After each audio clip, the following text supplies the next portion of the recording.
ఆత్మలందరికీ నమస్కారం అమ్మా. ఈరోజు భగవాన్ ఆరాధన, తిథి ఆరాధన. నిన్న మనం డేట్ల ప్రకారం ఆరాధన చేసుకున్నాం. ఇవాళ తిథుల ప్రకారం భగవాన్ ఆరాధన. అసలు జనన మరణాలు లేనాయని ఏంటంటే మనం జయంతులు చేసుకుంటున్నాం, ఆరాధన చేసుకుంటున్నాం. ఎందుకు? ఆయనకు అవసరం లేదు కదా. ఆయన అసలు మా భగవాన్ దేహం వదిలేశారు ఏప్రిల్ 14న అంటున్నాం. కానీ భగవాన్ మరణాన్ని ఎప్పుడో జయించేశారండి. ఆయన 16వ సంవత్సరం పిల్లవాడిగా ఉండగానే ఆయన జయించేశారు. మరణాన్ని జయించి మృత్యుంజయుడైపోయారు ఆ రోజే. అంటే దేహ ధర్మం ప్రకారం దేహ త్యాగం జరగాలి కాబట్టి అది ఏప్రిల్ 14 జరిగింది. అంటే మహాత్ములు మహానుభావులు భూమి మీదకి వచ్చినప్పుడు మరి వాళ్ళ జననం మనకు ఒక వెలుగు. భగవాను జననం అలాగే జరిగింది. ఆయన పునర్వసు నక్షత్రంలో జన్మించారు. ఆ రోజు అందరికి ఎలా కనపడ్డారు? మహా వెలుగులా కనపడ్డారు. మళ్ళీ ఆయన దేహం వదిలేసే రోజున ఆ వెలుగు అలా ఆకాశంలో తిరిగి గిరిలో ఐక్యమైనట్టు ఎంతో మంది చూశారు. కొన్ని యోజనాల దూరం కనపడిందన్నమాట ఆ వెలుగు. అంటే ఆయన జననంలో జరిగిన వెలుగు, ఆయన మనం చూసిన వెలుగు, ఆ అందురాలు ఏదైతే మనోనేత్రంలో చూసిందో ఆ వెలుగు, అది భవిష్యత్తులో అంటే తర్వాతి కాలంలో భగవాన్ దేహం వదిలేసిన రోజు కూడా అదే జరిగింది. అంటే ఆ వెలుగు ఏంటి అని చెప్పారు నాన్నగారు. అంటే ఆ వెలుగంటండి జ్ఞానసూర్యుడు వెలుగంటారు. అంటే మూసుకుపోయిన జ్ఞాన మార్గాన్ని ఉద్ధరించడానికి వచ్చిన అంశమ్మ భగవాన్ చెప్పేవారు నాన్నగారు. ఎందుకంటే మనకి అంతకుముందు జ్ఞాన మార్గం లేదా అంటే ఉంది. ఆదిశంకరాచార్యులు వచ్చి మనకి 3 సార్లు భూప్రదక్షిణ చేసి జ్ఞాన మార్గాన్ని మనందరికీ చెప్పే వెళ్ళారు. అద్వైత మార్గాన్ని బోధించే వెళ్ళారు. అప్పట్లో శైవులు కృష్ణులు కొట్టుకునేవారు. అవన్నీ కూడా ఆచార్యులు వారు వచ్చి బోధించినాక కొంతవరకు ఆగి. దాని తర్వాత కాలంలో ఏమైందంటే మనకి యజ్ఞాలు ఆగాలు క్రతువులు చేయడం ఎక్కువైపోయింది. ఈ క్రతువులు పూజలు పురస్కారాలు యాగాలు యజ్ఞాలు అంటే చేయకూడదని కాదు, వాటిలో పడిపోయి నిజమైన జ్ఞాన మార్గాన్ని మనం మర్చిపోయామని భగవంతుడు అంటే అరుణాచలేశ్వరుడే ఒక రూపం దాల్చి భూమి మీదకి వచ్చి మనకు బోధించడానికి భగవాన్ లాగా చిరుచెడులో రూపం ధరించాడు. తిరిగి మళ్ళీ అరుణాచలం చేరుకున్నాడు. అంటే భగవాను దేహం వదిలేసిన రోజు మనం చెప్పుకుంటున్నామంటే అసలు దేహం భూమి మీదకి వచ్చిన రోజు కూడా మనం ఒకసారి స్మరించుకోవాలి కదా. ఆయన మన దేహం భూమి మీదకి ఎప్పుడు వచ్చింది? ఆయన 1879 సంవత్సరంలో జన్మించారు. అయితే ఆయన 16వ సంవత్సరం ఆయన పుట్టినప్పుడు ఆ వెలుగు కనపడిన తర్వాత కొన్ని రోజుల వరకు ఏమి అంటే భగవాను చిన్న వయసులో ఉండగా చాలా అల్లరిగా చేసేవారంట. అంటే బాల్యం అంతా కొంచెం అలాగా ఉంటుంది కదా. కానీ నాన్నగారు అన్నది టీనేజ్ వర్క్ స్టేజ్ అమ్మా. కానీ ఆ టీనేజ్లో భగవానికి భగవద్ దర్శనం జరిగింది. అంటే లోపల నా ఆత్మానుభవం జరిగింది. అందుకే అంటారు టీనేజ్ అందరికీ వర్క్ స్టేజ్ అయినా భగవానికి మాత్రం అది నాంది అయిందమ్మా భగవానికి అని చెప్పేవారు నాన్నగారు. ఎందుకంటే భగవాను చిన్నపిల్లాడు 12వ సంవత్సరాలప్పుడే ఆయన తండ్రిగా చెప్పారు సుందరమయ్య. అప్పుడే భగవానికి ఒక విధమైన ప్రశ్న వచ్చింది. ఆయన శవం అక్కడే ఉంది, సుందరయ్య గారి శరీరం అక్కడ ఉంది. అందరూ ఏడుస్తున్నారు పోయావా అని. భగవాన్ అనుకుంటారు నేను ఇంతకాలం ఆయననే కదా నాన్న అని పిలిచాను, మరి ఈ దేహం అక్కడే ఉంది కదా, మరి ఏంటి పోయారు అంటున్నారు.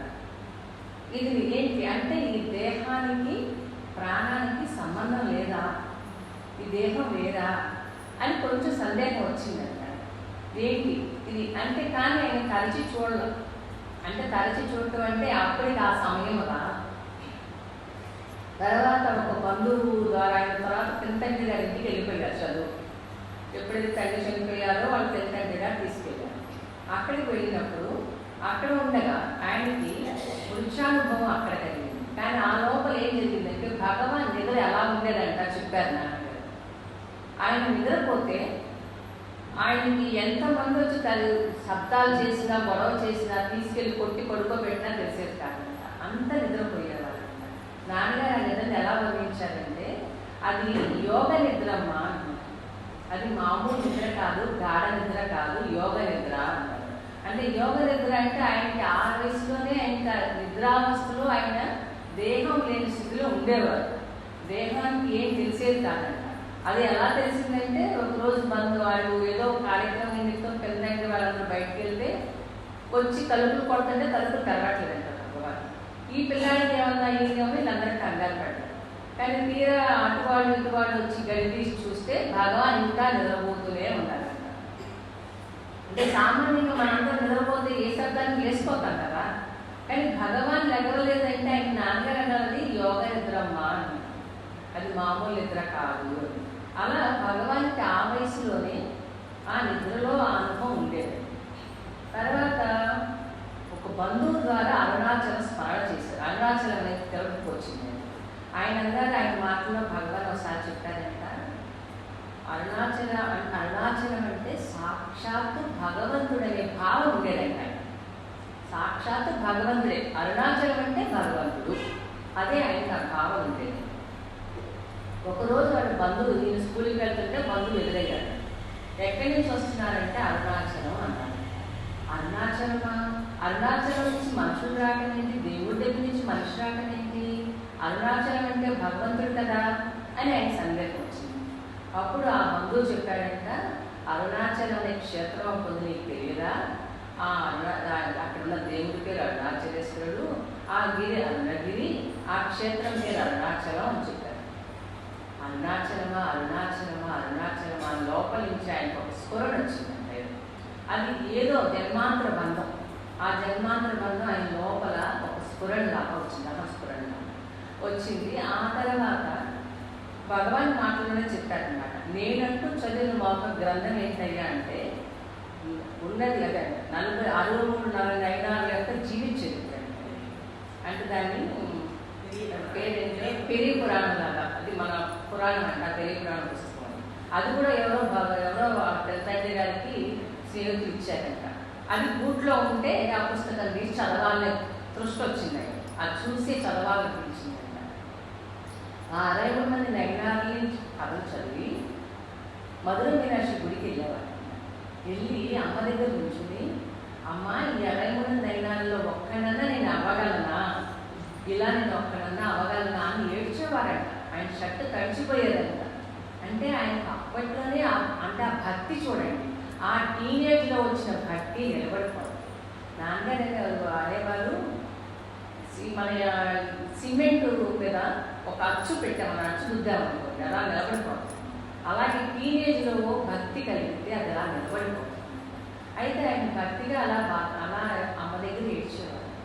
అంటే అమ్మ అనుగ్రహం, తండ్రి అనుగ్రహం ఉండవాలనే కదా ఆయనకి 16వ సంవత్సరంలోనే ఒకరోజు దేహం మరణిస్తుందని ఆయన పైన ఎవరూ లేదంట. బాబాయ్ పైన ఇంట్లో కూర్చున్నారంట. బాబాయ్ గారి ఇంట్లో శరీరం కట్టెలా అయిపోయిందంట. ఏంటి, నేను శరీరం మరణిస్తుందా, ఈ శరీరం పోతుందా అని కొడుకుని చూద్దాం, దీని సంగతి ఏదో తెలుసుకుందామని కొడుకున్నాను కదా. శరీరం అంతా కట్టయిపోయింది. జనరల్గా ఏంటి, మనకి దేహం మరణించేటప్పుడు ప్రాణం బయటికి ప్రయాణం చేసేస్తుంది. మనందరికి మామూలుగా జీవులు చనిపోతే వాళ్ళ ప్రాణం బయటికి వెళ్ళిపోతుంది. వీళ్ళలో ఉన్న తలంపులన్నీ మోసుకుని బయటికి వెళ్ళిపోయి మరుజన్మ కారణం అయిపోతుంది. కానీ ఇప్పుడు భగవానికి ఏం జరిగిందండి, ప్రాణం లోపలికి ప్రయాణం చేస్తుంది. ఎక్కడికి ప్రయాణం చేసింది, ఆ మనోమూలానికి ప్రయాణం చేసిందంట. ఆ మూలంలోకి వెళ్ళేసరికి దీనికి ఎలాంటి స్ఫురణ వచ్చిందంటే, అదేంటి, నా దేహం చనిపోయింది కదా, నేను ఉన్నానేంటి, నా దేహం నేను ఉన్నాననే స్ఫురణ ఆయనకి సడన్గా కలిగిందంట. అంటే ఈ దేహానికి నాకు ఇసుమంతయు సంబంధం లేదు, నాకు ఈ దేహం ఉపాధి మాత్రమే. లోపల ఏంటి, ఆ మనోమూలానికి ఎప్పుడైతే ఈ ప్రాణం ప్రయాణం చేసిందో ఆయన దేహము మనసు విడిపోయి దేహం నేను కాదు, నేను లోపల ఉన్న ఆ సత్వస్తువు ఏదో, ఆ సత్పదార్థం ఏదో ఉందని కూడా తెలియదు ఆయనకి. అసలు ఆయన విని ఉండలేదంట. ఇలాంటి ఒకటి ఉంటుంది ఈ స్థితి అనేది కూడా ఆయన తెలియకుండా ఆ మరణానుభవం ద్వారా ఆ మరణం లేని స్థితికి వెళ్ళిపోయాడమ్మా మన రమణుడు అని చెప్పేవారు నాన్న. అంటే ఆ లోపల ఆ ప్రయాణం ఎక్కడికి వెళ్ళిపోయింది అంటే మనోమూలానికి వెళ్ళిపోయింది. ఎప్పుడైతే మనోమూలాన్ని చూసిందో అది మనసు అణిగిపోయింది. అంటే ఉపాధి భేదం అంటే ఉపాధి వేషం పోయింది. అంటే ఆయన వేషం చాలించే టైం దగ్గరికి వచ్చింది. నాన్నగారు ఆ మాట చెప్తారు, వేషహానత సాత్మదర్శనం, ఈశ దర్శనం సాత్మరూపత అంటారు. అంటే దాన్ని ఆ నాన్నగారు ఏం చెప్తారంటే, అమ్మ అందరం తలాలకు వేషాలు వేసుకుని భూమి మీదకి వచ్చాం. ఒకడు రాజు వేషం వేస్తాడు, ఒకడు సైనికుడు వేషం వేస్తాడు, ఒకడు మంత్రి వేషం వేస్తాడు, ఒకడు అన్ని రకాల వేషాలతో ఈ ఉపాధి వేసుకుని భూమి మీదకి వచ్చాం. అయితే ఏ ఉపాధి ప్రకారం జరగాలో ఆ ఉపాధి ఆ పని పూర్తయ్యే వరకు, ఆ పని అయ్యేంత వరకు ఆ ఉపాధి ఆ భూమి మీద నిలబడి ఉంటుంది. భగవానికి ఇక్కడ ఉపాధి తీసేసే టైం దగ్గరకు వచ్చింది. ఉపాధి అంటే ఏంటంటే అది దేహం తీసేయటం కాదు, ఆ ఉపాధి బుద్ధి, దేహాత్మ బుద్ధి, దేహం నేను అనే బుద్ధి ఆ రోజుతో పోయిందని. అంటే ఆ వేషం తీసేసే టైం వచ్చేసిందమ్మా. వేషబుద్ధి పోయింది. ఎప్పుడైతే వేషబుద్ధి పోయిందో, దేహాత్మ బుద్ధి పోయిందో, ఆ చైతన్యానుభవం ఆయనకు అనుభవంలోకి వచ్చేసింది. ఆయన చైతన్యం అయిపోయి అక్కడ ఏమైంది, దేహం నేను కాదు అనే స్ఫురణ ఆయనకి అహస్ఫురణ బలంగా వచ్చేసింది. అంటే నాన్నగారు ఆ వేషం తీసేసే టైం వచ్చిందమ్మా. వేషబుద్ధి పోయింది, దేహాత్మ బుద్ధి పోయింది. అయిన తర్వాత ఆయనకి అలా జరుగుతూ ఉండగానే ఆయన స్కూల్కి వెళ్తున్నారు, వస్తున్నారు. ఆయన లోపల అనుభవం పొందినా కూడా స్కూల్కి వెళ్తున్నారు, వస్తున్నారు. కానీ ఒకరోజు ఆ స్కూల్లో టీచర్ ఏదో ఇంపోజిషన్ ఇచ్చారని అవి రాసుకుంటా కూర్చుని సడన్గా ఈ పక్కకు నెట్టేసి ఛానల్లో కూర్చున్నారని, ఆ వెంటనే ఏమైంది, వాళ్ళ అన్నగారు ఉన్నారు పక్కన, నువ్వు యోగిలా కనపడుతున్నావు, నీకోటి వాళ్ళకి ఇక్కడ పనే ఉంది, ఏడవకల్లా పోరాదా అన్నాడు. నాన్నగారు అంటారు, యోగిలా కనపడటమేంటమ్మా, అప్పటికే యోగి అయిపోయాడు. వాళ్ళ అన్నయ్యకి ఎవరు అనిపించారు, అరుణాచలేశ్వరుడు వాళ్ళ అన్నంలో వాడుకున్నారు. వాడుకుని ఏం చెప్పించాడు, నీకు ఇక్కడ పని ఏంటి అన్నాడు. అప్పుడు ఎక్కడికి వెళ్ళాలి, ఎక్కడికన్నా పోరాదా అన్నారు కదా అన్నయ్య, ఎక్కడికి పోవాలి అంటే వెంటనే లోపల నుంచి అరుణాచల స్ఫురణ వచ్చిందంటే అరుణాచలం వెళ్ళాలని తప్పులు లేచి ఉంచున్నాను. ఎక్కడికి వెళ్తున్నావు అన్నాను. ప్రైవేట్ క్లాస్కి వెళ్తున్నాను. అయితే కిందకి వెళ్ళి పెట్టిలో డబ్బులు ఉన్నాయి, తీసుకుని నా కాలేజీకి తీసుకెళ్ళి వెళ్ళు అన్నాను. అంటే అరుణాచలేశ్వరుడే తన ధనం కూడా సమకూర్చుతున్నారు అనుకున్నాను భగవాన్. మరి అన్నింటి డబ్బులే ఉంటాయి, చిన్నపిల్లలు కదా, మరి అన్నిటికి డబ్బులు లేవు. కానీ అరుణాచలేశ్వరుడే వాళ్ళ అన్న రూపంలో ఏం చెప్పాడు, అనిపించింది వాళ్ళ అన్నదోడుతుంది, వెళ్ళిపోరాదా అని. వెళ్ళే ఆయనకి ధన సహాయం కూడా ఆయన చూపించారు భగవానికి అరుణాచలేశ్వరుడు. ఏమని, ఆ పెట్టిలో 5 రూపాయలు ఉన్నాయి, తీసుకెళ్ళి నా ఫీజు కట్టి నువ్వు వెళ్ళు అన్నాడు. సరే కిందకు వచ్చారు భగవాన్. ఆ క్లాస్ చూసుకుంటే అందులో 3 రూపాయల అబుద్ధలం టికెట్, అది పాత ఆ క్లాస్ చూసుకున్నారంట. ఆయన దీనివనానికి ఏదో టికెట్ కొనుక్కుంటారు, 3 రూపాయలు చూసుకున్నారు. ఆ 3 రూపాయలు తీసుకుని ఉత్తరం రాసి పెట్టారంట, ఇది సత్కార్యం కోసం బయలుదేరి వెళ్ళిపోతుంది, దీన్ని వెతకడానికి ద్రవ్యం వెచ్చింపని అవసరం లేదు, ఇట్లు అని సంతకం పెట్టకుండా వదిలేశారు, నీ కాలేజీ ఫీజు కట్టబడలేదు అని చెప్పి 2 రూపాయలు అందులో పెట్టి ఆ ఉత్తరం పెట్టి భగవాన్ వెళ్ళిపోయి ఆ రోజు ఆ ట్రైన్ ఏంటండి, రోజు ఆ టైం కాదండి, ఇంకా ముందు రావాలి. ఆ రోజు భగవాన్ కోసమా అన్నట్టు కొంచెం లేట్గా వచ్చిందంట ట్రైన్ కూడా. అది కూడా అరుణాచలేశ్వరుడు ప్లాన్ అయింది, ప్రణాళిక అంతా ఈశ్వర ప్రణాళిక ప్రకారం జరుగుతుంది అంటే ముందు నుంచి భగవాన్ ఆ మాట చెప్పక ముందు నుంచి ఆయన జీవితం ఆ ప్రణాళిక ప్రకారం జరిగింది. అందుకే ఆయన భవిష్యత్తులో అమ్మకి చెప్పిన మాట అది. ఈశ్వరుడు ప్రణాళిక ప్రకారం ట్రైన్ వచ్చింది, ఎక్కి కూర్చున్నారు. అంటే భగవాన్ మరి తప్పు టికెట్ కొనుక్కున్నారు కదా, మరి అరుణాచలేశ్వరుడు గైడ్ చేయాలి కదా అని ఆయన ఒక మౌలి రూపంలో వచ్చి ఎదురుగా కూర్చున్నారు. ఈ పిల్లాడు అలా కళ్ళు మూసి కూర్చున్నాడు. ఆయన కళ్ళు తెలిసిన వెంటనే ఎదురుగా మౌలి అడిగాడంట, ఎక్కడికి వెళ్తున్నావు అన్నాడంట. అంటే అరుణాచలం అన్నాడు. మరి టికెట్ ఎక్కడ కొనుక్కున్నావు, మరి ఆయనకు అవసరం లేదని అడగటం, అంటే అరుణాచలేశ్వరుడు అడగటం అన్నమాట. టికెట్ ఎక్కడ కొనుక్కున్నామంటే దీనివనం. అదేంటి నీకు తెలియదా, ఈ విల్లుపురంలో దిగిపో, అక్కడి నుంచి కాట్పాడి ట్రైన్ ఉంటుంది, దారిలో అరుణాచలం వస్తుంది, అక్కడ దిగొచ్చు నువ్వు, ఇది నీకు ఎందుకు అని చెప్పారంట. సరే అని మళ్ళీ కళ్ళు మూసుకున్నాడంట ఆ పిల్లలు. ఈయన దిగి వెళ్ళిపోయాడని కూడా చూడాలి. అంటే మొగుడు వెళ్ళిపోయాడు, అయిపోయింది వచ్చిన పని గైడ్ చేశారు, ఎలా వెళ్ళాలో గైడ్ చేశాడు, వెళ్ళిపోయాడు. తీరా అక్కడ దిగినాక టికెట్ సరిపడా డబ్బులు లేవు ఆయన దగ్గర. కొంత దూరం చూసుకుంటే కొంత దూరం నడుద్దాం అనుకున్నాడు. కొంత దూరం ఎంతవరకు వస్తుందో టికెట్ కొనుక్కుని అంతవరకు దిగిపోయి అక్కడ అరైనెల్లూరు వెళ్ళారు. అక్కడ దిగిపోయి ఆ జ్ఞాన సంబంధాలు ఎక్కడైతే కూర్చున్నారో ఆ జ్ఞాన సంబంధాలు కూర్చున్న ప్లేస్లో కూర్చున్నారంట. కూర్చుంటే అంటే చిన్నపిల్లాడు కదా, వెళ్ళి కళ్ళు మూసుకు కూర్చుంటే ఆయనకి ఎక్కడి నుంచో వెలుగు వస్తుందంట. ఈ వెలుగు ఎక్కడి నుంచి వస్తుంది, గర్భగుడిలోంచి వస్తుందా ఏంటి అనుకుని వెళ్ళి అంతా వెతికాడండి. వెళ్తే ఎక్కడికి వెళ్ళి చూస్తుందా, ఆ వెలుగు ఈయన దగ్గర నుంచే వస్తుంది. ఆ వెలుగు ఈయన దగ్గర నుంచి వస్తుంది. మళ్ళీ వచ్చి అక్కడికి వెళ్ళి కూర్చున్నారంట. ఈ లోపల బ్రాహ్మణుడు ఆయన వస్తారు కదా, బ్రాహ్మణులు ఆయన పూజ అయిపోయినాక అబ్బాయి నువ్వు లేవు ఇక్కడి నుంచి వెళ్ళిపో, మూసేసే టైం ఏంటంటే నాకు ప్రసాదం పెట్టమని అడిగారంట. ప్రసాదం పెట్టమంటే ఆయన లేదన్నాడంట. ఆ వాయించి గారు ఎవరో ఉంటారు కదా, వాళ్ళు పాపం వాళ్ళు పెట్టారంట ఆయన. తర్వాత ఇంకొక ఆలయానికి వెళ్ళారంట. అక్కడి నుంచి తర్వాత భగవాను అక్కడ భాగవతారి ఇంట్లో దేవుడి దుద్దులు తాకట్టు పెట్టి డబ్బులు తీసుకోవడం, ఆ తర్వాత అరుణాచలం వెళ్ళడం అందరూ తెచ్చిందన్నమాట. సో అరుణాచలం దిగేసరికి అంటే ఆయన ట్రైన్ దిగేసరికి అలా కళ్ళు అప్పుడు దాకా కళ్ళు మూసుకున్న పిల్లవాడంట కళ్ళు తెరిచాడంట అరుణాచలంలో వచ్చేసరికి. ఆ కళ్ళు తెరిచి చూడగానే ఎదురుగా గిరి కనపడిందండి. గిరి చూసేసరికి ఆయనకి లోపల నుంచి విపరీతమైన పొంగు వచ్చేసింది. నా తల్లి దగ్గరికి వచ్చేసాను అనుకున్నాను.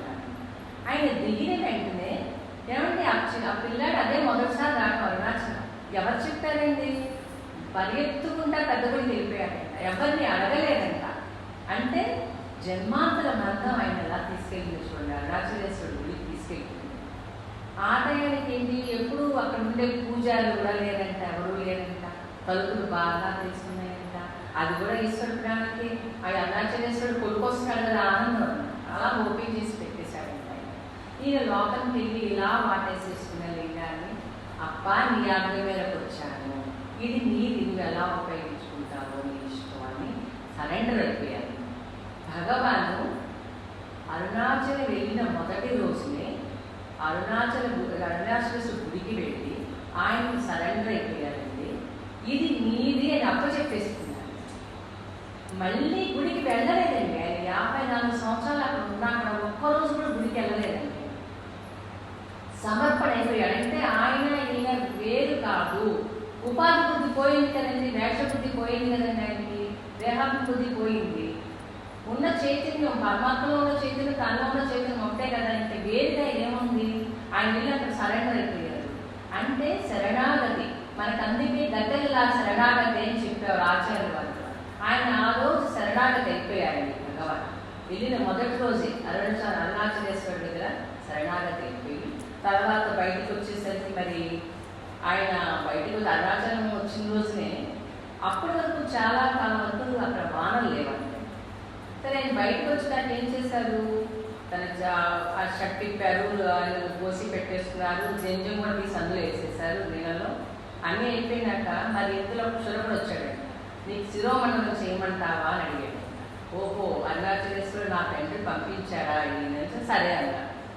సరే అంటే ఆయన శుభ్రంగా శిరోమండలం చేసేసారు. ఆ తర్వాత స్నానం చేయాలి కదా, ఏం స్నానం చేయాలన్న తలంపు లేదండి. కానీ అరుణాచలేశ్వరుడు ఊరుకుంటాడా, పైనుంచి ఆకాశగంగా పంపించాడు. పెద్ద వాన వచ్చిందంట. అంటే ఆయన కొన్ని రోజుల తరబడి అక్కడ వానలు లేవండి. ఒక జ్ఞాని ఆగమను చూడండి, ఒక జ్ఞాని ఆగమను ప్రకృతి కూడా తను పులకరించి అలా ప్రకృతి ఆకాశగంగా మీద వర్షించింది. అందులో తడిచిపోయాడు. అంటే స్నానం అయిపోయింది. అంటే శుద్ధ ఆయన సిద్ధంగా ఉన్న వస్తువు తెలుసుకున్నాడండి. ఆయన సిద్ధుడైపోయాడు. సిద్ధంగా ఉన్న వస్తువు తెలుసుకున్నాడు, అది సిద్ధుడైపోయాడు. ఆయన యోగి జ్ఞాని ఏదని అనుకుంటాం అన్నీ ఆయన అయిపోయింది. సరే ఆయనకి ఆ దీక్ష కూడా పూర్తి చేసేసాడు అరుణాచలేశ్వరుడు. ఆ తర్వాత కొన్నాళ్ళు అక్కడ గురు మొత్తంలో కానివ్వండి, ఆ కింద మండపంలో కానివ్వండి, అలా తప్పు చేసుకుంటూ ఆ విరూపాక్ష దేవికి వెళ్తాం, అక్కడి నుంచి స్కంధాశ్రమంకి వెళ్తాం. మనకి అంత స్టోరీ తెలుసు. ఆయనకి మొదటిసారి పుట్టినరోజు జరిగింది 1912లో. 1912లో అంట ఆయన సందాసం దగ్గర ఉంటారు, విరూపాక్షకి దగ్గర ఉండగానే వీళ్ళందరూ అంటే భక్తులందరూ ఏమో చేసి తిండి వంటలు చేసుకుని వెళ్ళారంట. వెళ్తే భగవాన్ అన్నారంటే ఏంటి గోలంతా అన్నారంట. భగవాన్ ఇవాళ మీ జన్మదినోత్సవం చేస్తా ఉన్నారు భగవాన్ అంటే, అదేంటి ఈ దేహానికి అది కూడా ఉందా, పుట్టుగా చావు నీకు తెలుసా, ఎప్పుడు పుట్టిందో నీకు తెలుసా, ఎప్పుడు చనిపోతుందో నీకు తెలుసా, మీ దేహం పుట్టు నీకు తెలుసా, మీ చావు మీకు తెలుసా, అది ఎలా అనుకుంటే దేహం అయితే మనమా, దేహం మీరైతే దేహాన్ని పుట్టిలో చేసుకున్నాం, ఈ దేహం నేను కాదని మొదలు అంటే ఆయన దేహాన్ని పుట్టిలో చేస్తానంటే నేను దేహం వచ్చిన రోజు అంటే కాదు భగవానా, మీకోసం కాదు మా కోసం చేసుకుంటున్నాము, మీలాంటి మహాత్ముడు మహానుభావుడు భూమి మీదకి వచ్చిన రోజు కాబట్టి ఇది మాకు పండగ రోజే కదా, మాకు మేము అజ్ఞానంలో మూసుకుపోయి కూర్చున్న వాళ్ళకి మమ్మల్ని మా లోపల ఏదో సత్యం ఉంది దాన్ని నువ్వు తెలుసుకోవాలని మా అందరికీ బోధించి మమ్మల్ని జ్ఞాన మార్గంలో తిప్పిన మిమ్మల్ని భరించుకుంటానికి ఈ యొక్క జయంతి మేము చేసుకుంటే పుట్టినరోజు చేసుకుంటాం భగవాన్ అడిగారంట. ఇంకా భగవాన్ సరే మీ ఇష్టం సరి సరి అన్నారు. ఏమనలేదు, భక్తసులు కూడా కదండి, భక్తులు ఏం చెప్తే అది. నాన్నగారు కూడా ఏం వద్దనేవారు, పుట్టినరోజు ఎందుకమ్మా అనేవారు. అవి కానీ మనం చేస్తుంటే సరే సరే సరి పెట్టుకునేవారు. పాపం నాన్నగారు ఏదోలే భక్తులు కవుడు కానీ అట్లాగే భగవాన్ కూడా సరే సరే అన్నారంట. ఆ రోజుకి అలా జరిగింది. ఆ తర్వాత స్కందాశ్రమం వచ్చారు. స్కందాశ్రమం వచ్చినాక అమ్మ వచ్చేసారు. అమ్మ అడగమ్మ కానీ అమ్మ అడగమ్మ ఎప్పటికైనా నా నీ కొడుకు దగ్గరే తరించాలని ఆమె ఇక్కడికి వచ్చేసింది. స్కందాశ్రమం వచ్చేసింది. వస్తే భక్తి చూడండి, అంటే భగవాను అమ్మకు మోక్షం ఇచ్చాడు అని చెప్తారు. దానికి ఎవరో అంటారు అమ్మకు మోక్షం ఇచ్చారు భగవాన్ అంటే, అమ్మ అంటే మా అమ్మగా ఇవ్వలేదండి, ఆయన భక్తురాలు అయిపోయిందండి ఆమె. ఎందుకంటే భగవాన్ మొదటి సందేశం అమ్మకే ఇచ్చారండి. అమ్మే మొదటి భక్తురాలైంది. ఆయన అక్కడ పవర్కుండలో పడుకుని ఉంటే, రాళ్ళ మీద పడుకుని ఉంటే ఎవరో చెప్తారనమాట, మీ అబ్బాయి తప్పిపోయాడు అంటారు కదా, వెళ్ళిపోయాడు అంటారు కదా, అరుణాచలంలో ఒక బ్రాహ్మణ స్వామి ఉన్నాడు, అబ్బాయి కురవాడు, మీ అబ్బాయి ఏమో ఇల్లు చూసుకోండి అని చెప్తారు. అప్పుడు ఆమె పెద్ద కొడుకుని తీసుకుని వస్తుంది. అక్కడ బండల మీద కొడుకున్న కొడుకుని చూసి చాలా బాధగా ఏడుస్తుంది అనమాట. అయ్యా ఇంటికి రాయ్యా, నీకు టయానికి కాఫీ ఇస్తాను, టిఫిన్ పెడతాను, భోజనం పెడతాను, నువ్వు నీ ధ్యానం చేసుకో, నేనేం అడ్డం రాము అంటే ఆయన ఏమీ మాట్లాడకుండా అలాగే ఉన్నారు మౌనంగా. మరి అప్పుడు 11 సంవత్సరాలు మౌనం ఉండదని ఆయన ఏమీ మాట్లాడలేదు. అమ్మ అంతసేపు ఏడుస్తుంటే పక్కన ఉంటారు కదా, అయ్యా అమ్మ అంత ఏడుస్తుంది కదా, నువ్వు చెప్పడం ఇష్టం లేకపోతే రాసి ఇవ్వని చెప్పిస్తాను. అప్పుడు రాసిన 10వ సందేశం అమ్మకేనండి. ఈశ్వరుడు జీవులను వారి ప్రారంభ కర్మానుసారం ఆడించుచున్నాడు, జరగవలసిన జరిగే తీరు, జరగడానికి ఎవరెంత ప్రయత్నం చేసినా జరగనే జరగదు, ఇది నిశ్చయం, ఊరక ఉండటం ఉత్తమం అన్నారు. ఏంటంటే నిశ్చయం, వాళ్ళ అమ్మకు అర్థమైంది. ఆయన రాసిచ్చి చూసినాక ఇది నిశ్చయం అని చెప్తున్నాడు, ఊరకొండ మొత్తం అంటున్నాడు, ఇంకా వీడు రాడు, నేను తీసుకెళ్ళటం అనవసరం చెప్పి అరుణాచలేశ్వరుడు చెప్పిందంట, నీ బిడ్డను నీకే వదిలేసి వెళ్తున్నానయ్యా అని అప్పచెప్పి వెళ్ళిపోయిందంట వాళ్ళ అమ్మ. అంటే ఒక జ్ఞానిని కన్నా తల్లి మరి చూడండి ఆమెకి ఎంత అయిందో, మరి కొడుకుని అరుణాచలేశ్వరుడికి అప్పచెప్పి వెళ్ళిపోయారు, నీ బిడ్డ నువ్వే చూసుకోయా అని చెప్పి వెళ్ళిపోయారు. వెళ్ళిపోయిన తర్వాత కొన్ని రోజులకి తనకు ఒంట్లో బాగుండట్లేదు, కొడుకు దగ్గర ఉండాలని వచ్చింది. ఆ టైంలో అమ్మకు జబ్బు చేస్తారు. అప్పుడు భగవాన్ అరుణాచలేశ్వరుడు సృష్టిస్తూ 5 శ్లోకాలు కూడా రాస్తారు, పద్యాలు రాస్తారు అమ్మకు తగ్గించమని. ఆ తర్వాత వాళ్ళ అమ్మకు తగ్గిపోతుంది, ఆ జబ్బు తగ్గిపోతుంది, తర్వాత అక్కడే ఉంటుంది. వంట మొదలెట్టింది. సందాసం వంట మొదలెట్టేసరికి అప్పటి వరకు పళనిస్వామి భిక్షకి వెళ్ళి తెచ్చేవారు, పెట్టేవారు. ఎప్పుడైతే అమ్మ వంట మొదలెట్టిందో పళనిస్వామి వెళ్ళిపోయారు. ఆడవాళ్ళు ఆశ్రమానికి రాకూడదు, ఆయన ఏంటంటే సన్యాసి, లేక ఆడవాళ్ళు ఆశ్రమానికి రాకూడదు అని చెప్పి ఆయన వెళ్ళిపోయాడు. కానీ అమ్మ ఏంటి, ఈ కొడుకు దగ్గరే నేను తరించాలి అని పెట్టుకుంది. అంటే ఏంటి, కొడుకులా చూడలేదండి. ఆమెకి కొడుకులా చూడకుండా ఉండటం కోసం ఆమె లోపలంట కొడుకు నా కొడుకు ఇంత పెద్దవాడైపోయాడు, కొంచెం ఎక్కడో అహంకారం బాగుండేదండి. అయితే అందుకని భగవాన్ అంట అన్నిటికీ అమ్మని చాలా కఠినంగా ఉండేవారు. అంటే నువ్వు ఏదైనా మంచిదమ్మా, ఎవరో మాలమ్మాయి వస్తే మంచిని పోయమని అడిగితే అంటూ అంటారు, అమ్మ అరుణాచలేశ్వరుడు వచ్చి మంచిగా అడుగుతుంటే లేవంటావా అంటావా, అలాంటప్పుడు ఇంటి దగ్గరే ఉండొచ్చు కదా, ఇక్కడికి ఎందుకమ్మా వచ్చావు అనేవారు. అంటే వాళ్ళ అమ్మకు కూడానండి ఆయన నేర్పించారు. అమ్మకు కూడా శిక్షణ ఇచ్చారండి. శిక్షణ ఇచ్చి తన శిష్యురాలుగా చేసుకున్నారు ఆయన. తర్వాతే మోక్షం వచ్చిందండి ఆమె.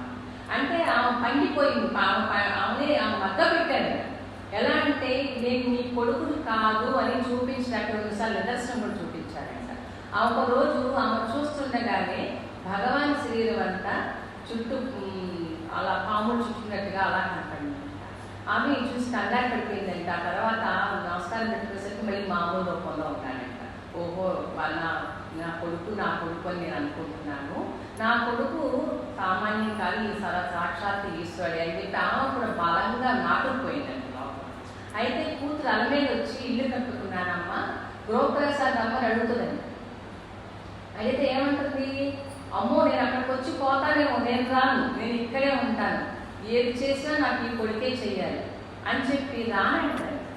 అంటే నాన్నగారు అది చెప్తాను, అమ్మ తల్లికి ఆ కొడుకు మీద కొడుకు కన్నా కూడా భక్తురాలుగా ఆయన అంటే ఇష్టం అమ్మ, ఆయనే దగ్గర తరించాలని ఆ మనసు లోపల స్థిరపడిపోయింది, భక్తిలో స్థిరపడింది. కాబట్టి ఆమె చనిపోయిన రోజున ఆమెకు హస్తదీక్ష ఇచ్చి, ఆమెకి ప్రయాణ సమయంలో హస్తదీక్ష చేసి ఆమెని అమ్మకు వృత్తులన్నీ అడిగిపోయేటట్టు చేసి ఆమె ఇంకో జన్మకు రాకుండా అనుభవించవలసిన సూక్ష్మ శరీరంలో అనుభవించేటట్టు చేసేసి మోక్షాన్ని ఇచ్చేశారు. అంటే ఒక జ్ఞాని కన్న తల్లిదండ్రులు మోక్షం పొందుతారని చెప్పి చరిత్రలో ఉన్నది. అంటే అది దానికి అలానే కాదు, కేవలం జ్ఞాని తల్లిదండ్రులుగానే తల్లిగానే మోక్షం పొందగా ఒక భక్తురాలుగా ఆయన విశ్వసించిందండి. ఇప్పుడు నాన్నగారి దగ్గరికి మనం వస్తున్నామండి. నాన్నగారు అంటే మనకి విపరీతమైన భక్తి ప్రేమ ఉందనుకోండి, నాన్నగారు మనం చూసుకుంటారు కదా, మన ప్రాణ ప్రయాణ సమయంలో కూడా ఆయనే చూసుకుంటారు. ఏం చేయాలో ఆయనే చేస్తారు. మనం ఉన్నామా, జీవించుకున్నామా, ఆయన తలుచుకుంటా జీవించేద్దాం. వెళ్ళిపోయామా, ఆయన చూసుకుంటారు కదా మన ప్రాణ ప్రయాణం ఎలా వెళ్ళాలనేది. ఇప్పుడు వెళ్ళిపోయిన భక్తులందరినీ చూస్తున్నాను కదా, అందరూ హ్యాపీగా వెళ్ళిపోతున్నారు. ఎవరు అంటే దేహ బాధలు లేవు అంటే ఉన్నాయి, ఉన్నా కూడా ఆ సఫరింగ్ గురి చేయట్లేదు. అంటే ఎందుకంటే ఆయన విశ్వాసం, ఒక గురువు మీద భగవంతుడి మీద విశ్వాసం ఉంటే, విశ్వాసం అంటే కొండల్ని కదిలిసి చేస్తాడంట. మనకు అంత గాఢమైన విశ్వాసం ఉండాలంటే లోపల. అంటే గురువు మీద భక్తి, ప్రేమ, విశ్వాసం మూడు ఉంటేనే మనకి ఆ స్థితి కలుగుతుందండి. అంతేగాని మనం ఏదో మనం వచ్చాము కాలక్షేపం కోసం వచ్చామా, విన్నామా, వెళ్ళిపోయామా అంటే మన జీవితాలు అలాగే ఉంటాయి. కానీ నాన్నగారు ఏం చెప్తున్నారు ఇక్కడ, మీరు విన్నది వదిలేయొద్దు, శ్రవణం చేయండి. చెవులు చిల్లులు పడే వరకు శ్రవణం చేయండి. ఆ శ్రవణం చేసిన ఏం చేస్తారు, ఇంటికి వెళ్ళి మననం చేసుకోండి. మననం చేసుకోవటం వల్ల ఏంటి ఉపయోగం అంటారు, చెప్పిన మాట మీ హృదయానికి పట్టుకునే విధంగా అర్థం స్ఫురిస్తుంది. ఎప్పుడైతే నీకు అర్థం గోచరించిందో దాన్ని పాటించాలని బుద్ధి వస్తుందండి. అంటే బుద్ధి ప్రేరేపణ కలిగించేవాడు కూడా గురువే ఉంది. మన బుద్ధితో మనం పట్టుకోలేమండి. మన తెలివితేటలు అసలు సరిపోవండి. మనకేం తెలివితేటలని మనం అనుకుంటాం, నాకు అన్ని చాలా తెలివితేటలు ఉన్నాయి అనుకుంటాం. కానీ మనకున్న తెలివితేటలని ఏంటండి, పొట్టకూడు కోసం. నిజమైన తెలివితేటలు ఏంటి, అరుణాచలేశ్వరుని భగవాన్ అడుగుతారు, కుట్రయంతయు కోసి గుణముగా పాలించి గురు రూపమై వెలుగు అరుణాచల అంటారు. ఏమయ్యా నా లోపల చాలా కుట్ర ఉందయ్యా అంటే ఏంటి, ఆయన కుట్రలేదండి, ఆయన కుట్రంతా కరిగిపోయింది. మన గురించి చెప్తున్నారు భగవాన్ ఇక్కడ, నా లోపల చాలా కుట్ర ఉందయ్యా, నా లోపల చాలా విషయాలు ఉన్నాయి, చాలా వాసనలు ఉన్నాయి, ఎన్నో గుణాలు ఉన్నాయి. ఇవన్నిటిని ఎవరు పోసేస్తారు, గురువుగా నువ్వు చేసే పని అదేనయ్యా. అరుణాచలేశ్వరుడు అడగమంటారండి భగవాన్, కుట్ర ఎంతయో పోసి గుణముగా పాలించు గురు రూపమై వెలుగు అరుణాచల. నా కుట్రంతా నువ్వు పోసేసి నాలో ఉన్న చెడ్డ లక్షణాలని నువ్వు తీసేయి. ఆయన ఎప్పుడు అడుగుతాడండి, నువ్వు నాలో ఉండే నా ఎన్ని అవలక్షణాలే, నాలో ఉన్న చెడ్డ లక్షణాలే నేను ఒప్పుకోవాలి కదా. నేను ఒప్పుకుంటే ఆయన అడుగుతాను, అప్పుడు అడిగితే ఆయన చేస్తాడు. కానీ మనం అడగటమే చేత కావట్లేదు అంటాడండి భగవాన్ మనకి. అంటే మన లోపల నిజంగా మనం బాగోకపోయినా మనం చాలా బాగున్నాం అనుకుంటున్నాం, మనం లోపల ఖర్చుగా ఉన్నా కూడా మేము మధ్యాం అనుకుంటున్నాం. కానీ మనకి తెలుస్తుంది, అప్పుడప్పుడు చూపిస్తున్నాడు కదా మనకి, మన లోపల ఏమున్నాయో మనకి తరచి చూపిస్తున్నాడు. నీకు ఇలా ఉన్నావు చూసుకో, నువ్వు అనుకుంటున్నావు నేను మగ్గిపోయాను అంటున్నావు. మగ్గిపోతే నీకు ఎలా ఉండాలి? కదలని వస్తువులా ఉండాలి కదా. నువ్వు మరి ప్రతి సంఘటనకి కదిలిపోతున్నావు కదా. మరి మనకెక్కడ వచ్చింది స్థిరత్వం? అది రావాలి కదా. రావాలి ఏంటి? అర్ధాలు చేసిన అడగాలి కదా అంటున్నారు భగవాన్. అడగండి, అడగండి అమ్మైనా పెట్టదంటారండి. కానీ అట్లా అందుకు భగవంతుని అడగండి. ఏమని అడుగుతారు? నాలో ఉన్న అవలక్షణాలన్నీ కోసేసిన శక్తి నాకు లేదయ్యా, తీసేసిన శక్తి నాకు లేదయ్యా, నువ్వే నీ అనుగ్రహం చూపించి నాలో కుట్రంతా తీసే, నాలో బ్యాడ్ మ్యాటర్ అంతా తీసే, ఫార్మ్ మ్యాటర్ అంతా తీసే. మరి తీసేసి ఏం చేస్తావంటే గుణముగా పాలించు, నాకు మంచి మంచి గుణాలు ఇవ్వయ్యా. ఎలాంటి గుణాలు ఉంటే నీ దగ్గరికి చేస్తానో, ఎలాంటి గుణాలు ఉంటే ఆ స్వర్గరాజ్యం అంటున్నారో అదేదో అంటున్నారు కదా, అది నాకు అందాలి కదా. మరి అలాంటి లక్షణాలని అలాంటి గుణాలు నాకు ఇవ్వయ్యా. ఏమంటే ఏమి చేత కాదు అని మనం ఒప్పుకుంటే ఆయన చేసేస్తాడండి. కానీ మనమేమనుకుంటున్నాం? మనం చాలా తెలివితేటలు ఉన్నాయి, మనం చాలా మంచోళ్ళం, మనంత మంచోళ్ళు ప్రపంచం లేదని మనం అనుకుంటుంటే మనకెలా బుద్ధి వస్తుందని కాదు నాన్నగారు. మనం ఏమనుకోవాలని మన లోపల ఉండి మనం ఒప్పుకోమంటున్నారు. నువ్వు లేని గుణాలు తెచ్చుకుంటున్నావు, ఏదో నేను చాలా బాగుపడిపోయాను అనుకుంటున్నావు కాదు. నీ లోపల ఏది ఉందో తరచి చూసుకో. ఎదుటి వాళ్ళలో ఉన్నాయి మీరు చూస్తావు, వాడిని చూసి అంటే నీలో ఉన్నాయో వాళ్ళలో కనపడతాయి నీకు. నీలో ఉన్నాయి చూసుకుని వాటి నుంచి ఎలా బయటపడాలో గురువుని ప్రార్థించు, భగవంతుని ప్రార్థించు. అప్పుడు ఆయన ఏం చేస్తాడు? ఆయన దయతో, ఆయన అనుగ్రహంతో నీ లోపల ఉన్న లక్షణాలన్నీ తొలగిస్తాడయ్యా. అందుకు అడగమంటున్నారండి భగవాన్. అంటే మనకు అడగటం, భగవంతుని అడగటం చేత కావట్లేదని ఆయన నేర్పిస్తున్నారండి మనకి. అంటే అక్షర మనమాలంతా కూడా శరణాగతం. నువ్వు ఎలా భగవంతుని వేడుకుంటే ఆయన అనుగ్రహిస్తాడు. ఏమండి ఆయన అంటాడు కదా, అడుగపిచ్చోడు నీదు అకలంకమము కీర్తి ఆనిసేప మరుణాచల అంటాడు. అయ్యా నువ్వు అడగకుండానే అన్ని ఇస్తావనే కీర్తి నీకుందయ్యా. ఇప్పుడు మా అవసరాలు ఏంటో అడిగించుకిచ్చావనుకో నీకు అప్పకీర్తి వచ్చేస్తుందయ్యా.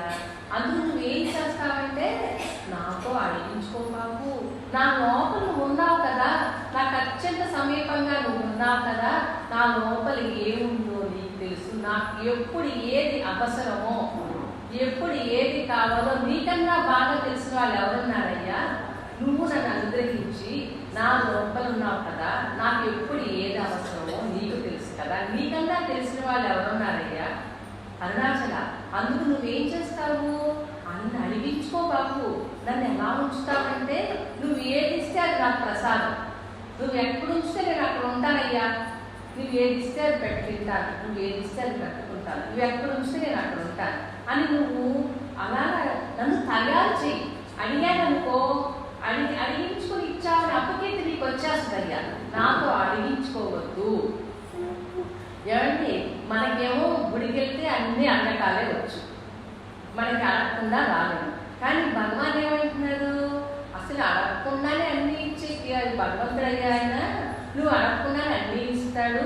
నువ్వేమని అడుగుతావంటే ఈశ్వర నీ ఇష్టమే నా ఇష్టం, నీ ఇచ్చే నా ఇచ్చ అని ఎవరైతే అడుగుతున్నారో వాళ్ళకి అరుణాచలేసి వదిలిపెట్టకండి.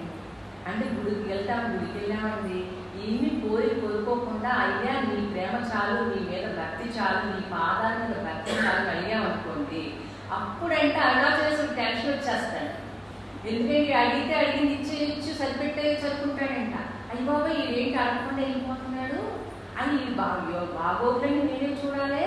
అప్పుడు ఏంటి మనం లోపల ఎలా ఉంటే మన ఆయన అనుగ్రహిస్తాడో భగవాన్ చెప్తున్నారు. అంటే మనం ఏం అడగకుండా నీ పాదాల మీద భక్తి చాలు, నీ ప్రేమ నాకు చాలు, నీ ఇచ్చే నా ఇచ్చా అని చెప్పుకుని వచ్చేసాడు అని గుడికి వెళ్ళి, అప్పుడు భగవంతుడు మనపై ఆయన చేసేస్తాడు. కృష్ణ పరమాత్మ గీతలో అదే కదా చెప్పాడంటే అనన్య శరణాగతి అవమన్నాడు. అనన్య చింతయంతోమ యోచన పరిపాసతే తేషాభి నిత్యాభియుక్తాన యోగక్షేమం మహామేమో అన్నాడు. అంటే ఏమంటాడైనా నిరంతరం నీ యోగక్షేమాలు నువ్వు ఆలోచించుకుంటా ఉంటే భగవంతుడు ఎందుకు చూస్తాడయ్యా నిన్ను?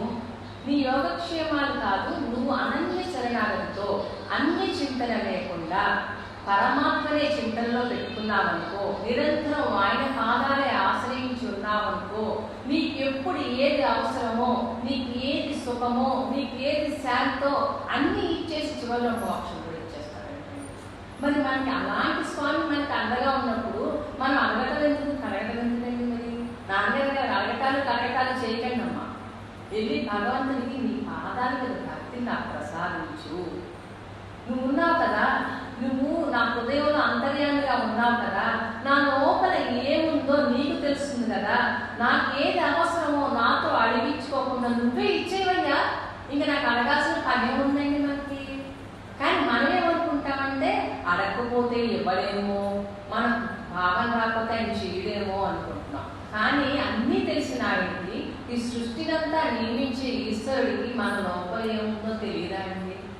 తెలుసు. కానీ మనం మాయలో బతుకుతున్నాం కదా, మన అజ్ఞానం వల్ల ఏమనుకుంటామంటే మనం అడగకపోతే దేవుడికి కూడా తెలియదు అనుకుంటామండి. నాన్నగారి దగ్గరికి నేను ఒకసారి ఒక ప్రశ్న అడిగాను, నాన్నగారు మాకు కష్టం వచ్చింది, మీకు అన్నీ తెలుస్తాయి కదా, మీరు అన్నీ సర్వజ్ఞులు కదా, మీకు అన్నీ తెలుస్తాయి అని చెప్పకుండా ఉండటం మంచిదా, లేకపోతే నాకు మీకు చెప్పేస్తే నా భారం తీరిపోద్ది అనుకుంటే చెప్పటం మంచిదా అని అడిగారు నాన్నగారు. అడిగితే ఆ క్వశ్చన్ నాకు కూడా ఉండేది. వాళ్ళు అడిగారు, అమ్మయ్య నాన్నగారు ఏం ఆశ చెప్తారో చూస్తున్నాను. నాన్నగారు అన్నారు, మీకు రోగం వచ్చింది, జేబులో మందు ఉందనుకో, మందు వేసుకుంటే పని అయిపోతుంది కదా, రోగం పోతుంది కదా, నీకు లోపల ఉన్న భారం తీరిపోద్దని చెప్పేసుకో, ఆయనకి గురువుకి చెప్పేసుకో, అది భారం తీరిపోద్ది కదా. నీకు ఏదైనా బాధ వచ్చింది, నీకు అన్నీ అర్థమవుతాయిలే అని అలా వదిలేసి ఉండలేకపోతున్నావు అనుకో, చెప్పుకుంటే నీ లోపల భారం తీరుతుంది అనుకున్నప్పుడు, నీ రోగానికి మందు ఉంది అనుకున్నప్పుడు ఆ మందును ఉపయోగించుకో. నీ జేబులో మందు ఉంది కదా, ఆ మందు అంటే ఏంటి? గురువు చెప్పుకుంటే మందు తీరిపోయాడు. నిజంగా నేను అలాగే నాన్నగారికి అలాగే చూపిస్తున్నాను. ఏది వచ్చినా నాన్నగారికి చెప్పేస్తే ఫ్రీ, అసలు ఇంకేం ఉండదు లోపల అనమాట. ఆయన దగ్గరికి రాలేకపోయినా ఆయన ఫోటో దగ్గర కూర్చొని చెప్పేసుకెళ్ళాలి, ఆయనకి అందించేసేదాన్ని. అమ్మాయి నాన్నగారి దగ్గర వెళ్ళిపోయింది, ఇంకా నా లోపల తీసి పక్కన పడేసేసేదాన్ని. ఎంత హాయి ఉండేదండి ప్రాణం. అంటే అది పెట్టుకుని రాపాడించుకునే బదులు అన్నీ తెలిసిన ఆయనకి అప్పు చెప్పేసామనుకో, నాకు ఎందుకు ఇవ్వాలనుకున్నాను అనుకోండి, ఎంత సుఖం అండి, ఎంత శాంతి అండి. అది మనం తెలియట్లేదండి. మనకి నిజంగా అంత సుఖం, అంత శాంతి మన లోపల ఉంది. కానీ మనకేంటంటే మనం కల్పించుకున్న విషయాలు ఎక్కువ ఉన్నాయి. ఈ గొడవలు ఏంటంటే మనం కల్పించుకునే, నాన్నగారు అంటారు ఈ గొడవలు ఏంటమ్మా, ఈ మనసు చేసే గొడవలు, ఇన్ని గొడవలు ఉంటాయి. ఆ మనసుని ఆయనకి ఇచ్చేస్తే ఒక పని అయిపోతుంది కదా. కృష్ణ పరమాత్మ ఫలం పత్రం పుష్పం తోయం అన్నాడు. నాకు ఫలం పెట్టండి అంటే పత్రం పుష్పం అన్ని నాకు సమర్పించుకొని అడుగుతున్నాడమ్మా. అన్ని సృష్టించిన ఆయనకి మిమ్మల్ని అడుగుకుంటున్నాడు ఏంటమ్మా, ఆయన ఏంటమ్మా అని వాళ్ళు అడుగుకుంటున్నాడా మిమ్మల్ని? ఎందుకో తెలుసా, ఇలా అలవాటు చేస్తే, పోనీ ఏదో ఒకటి ఇలా అలవాటు చేస్తే ఎప్పుడొకప్పుడు మీ మనసుని ఆయన పాదాల దగ్గర పెట్టేస్తారని చూస్తున్నాడమ్మా ఆయన. మీరు పత్రం పుష్పంతో ఏమైనా కష్టపడిపోతున్నారు, లేకపోతే ఆయన ఇచ్చేసి సరిపెట్టేస్తున్నారు. ఆయనకి ఏమంటున్నారు, ఆయనకి అంటే విఘ్నేశ్వరుడు అంటారు చూడండి, మనం ఆయన అంత కొండంత దేవుడు కొండంత పత్రి ఇవ్వలేము కదా మనం. కానీ మనం అనుకుంటున్నాం, ఓ మేము చాలా పత్రిక చేసేసి పూజించేస్తాం సరిపోతాం. కానీ లోపల ఏదైతే ఉందో ఆ మనసుని మాత్రం మనం బయటకు తీయలేదు. మనసు అంటే మనకి ఇష్టమైన బాబు, మనసు లేక మనం పోతామని భయం మనకి. ఆ మనసు లేకపోతే మనం లేకుండా పోతానేమో మనం భరించడం. కానీ భగవాన్ ఏమంటాడు, తెచ్చిపెట్టే గొడవలన్నీ మనసేనయ్యా అంటాడు ఆయన. ఆ మనసుని నువ్వు వదిలేసేసేసేయి. అందుకే ఏంటంటాడు, ప్రాణబంధన లేన మనసం ఏకచింతన నాశం లేదట అంటున్నారు భగవాన్.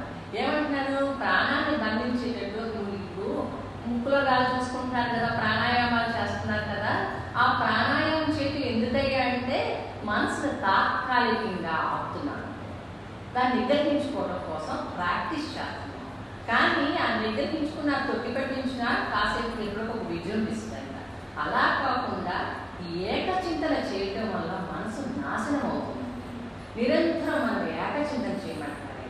గురువునో భగవంతునో నీకు ఇష్టమైన నామాన్నో నీకు ఇష్టమైన రూపాన్నో తీసుకుని నిరంతరం చింతన చేయండి. అంటే ఎప్పుడు చింతించకుండా ఉండలేదు మన మనసు.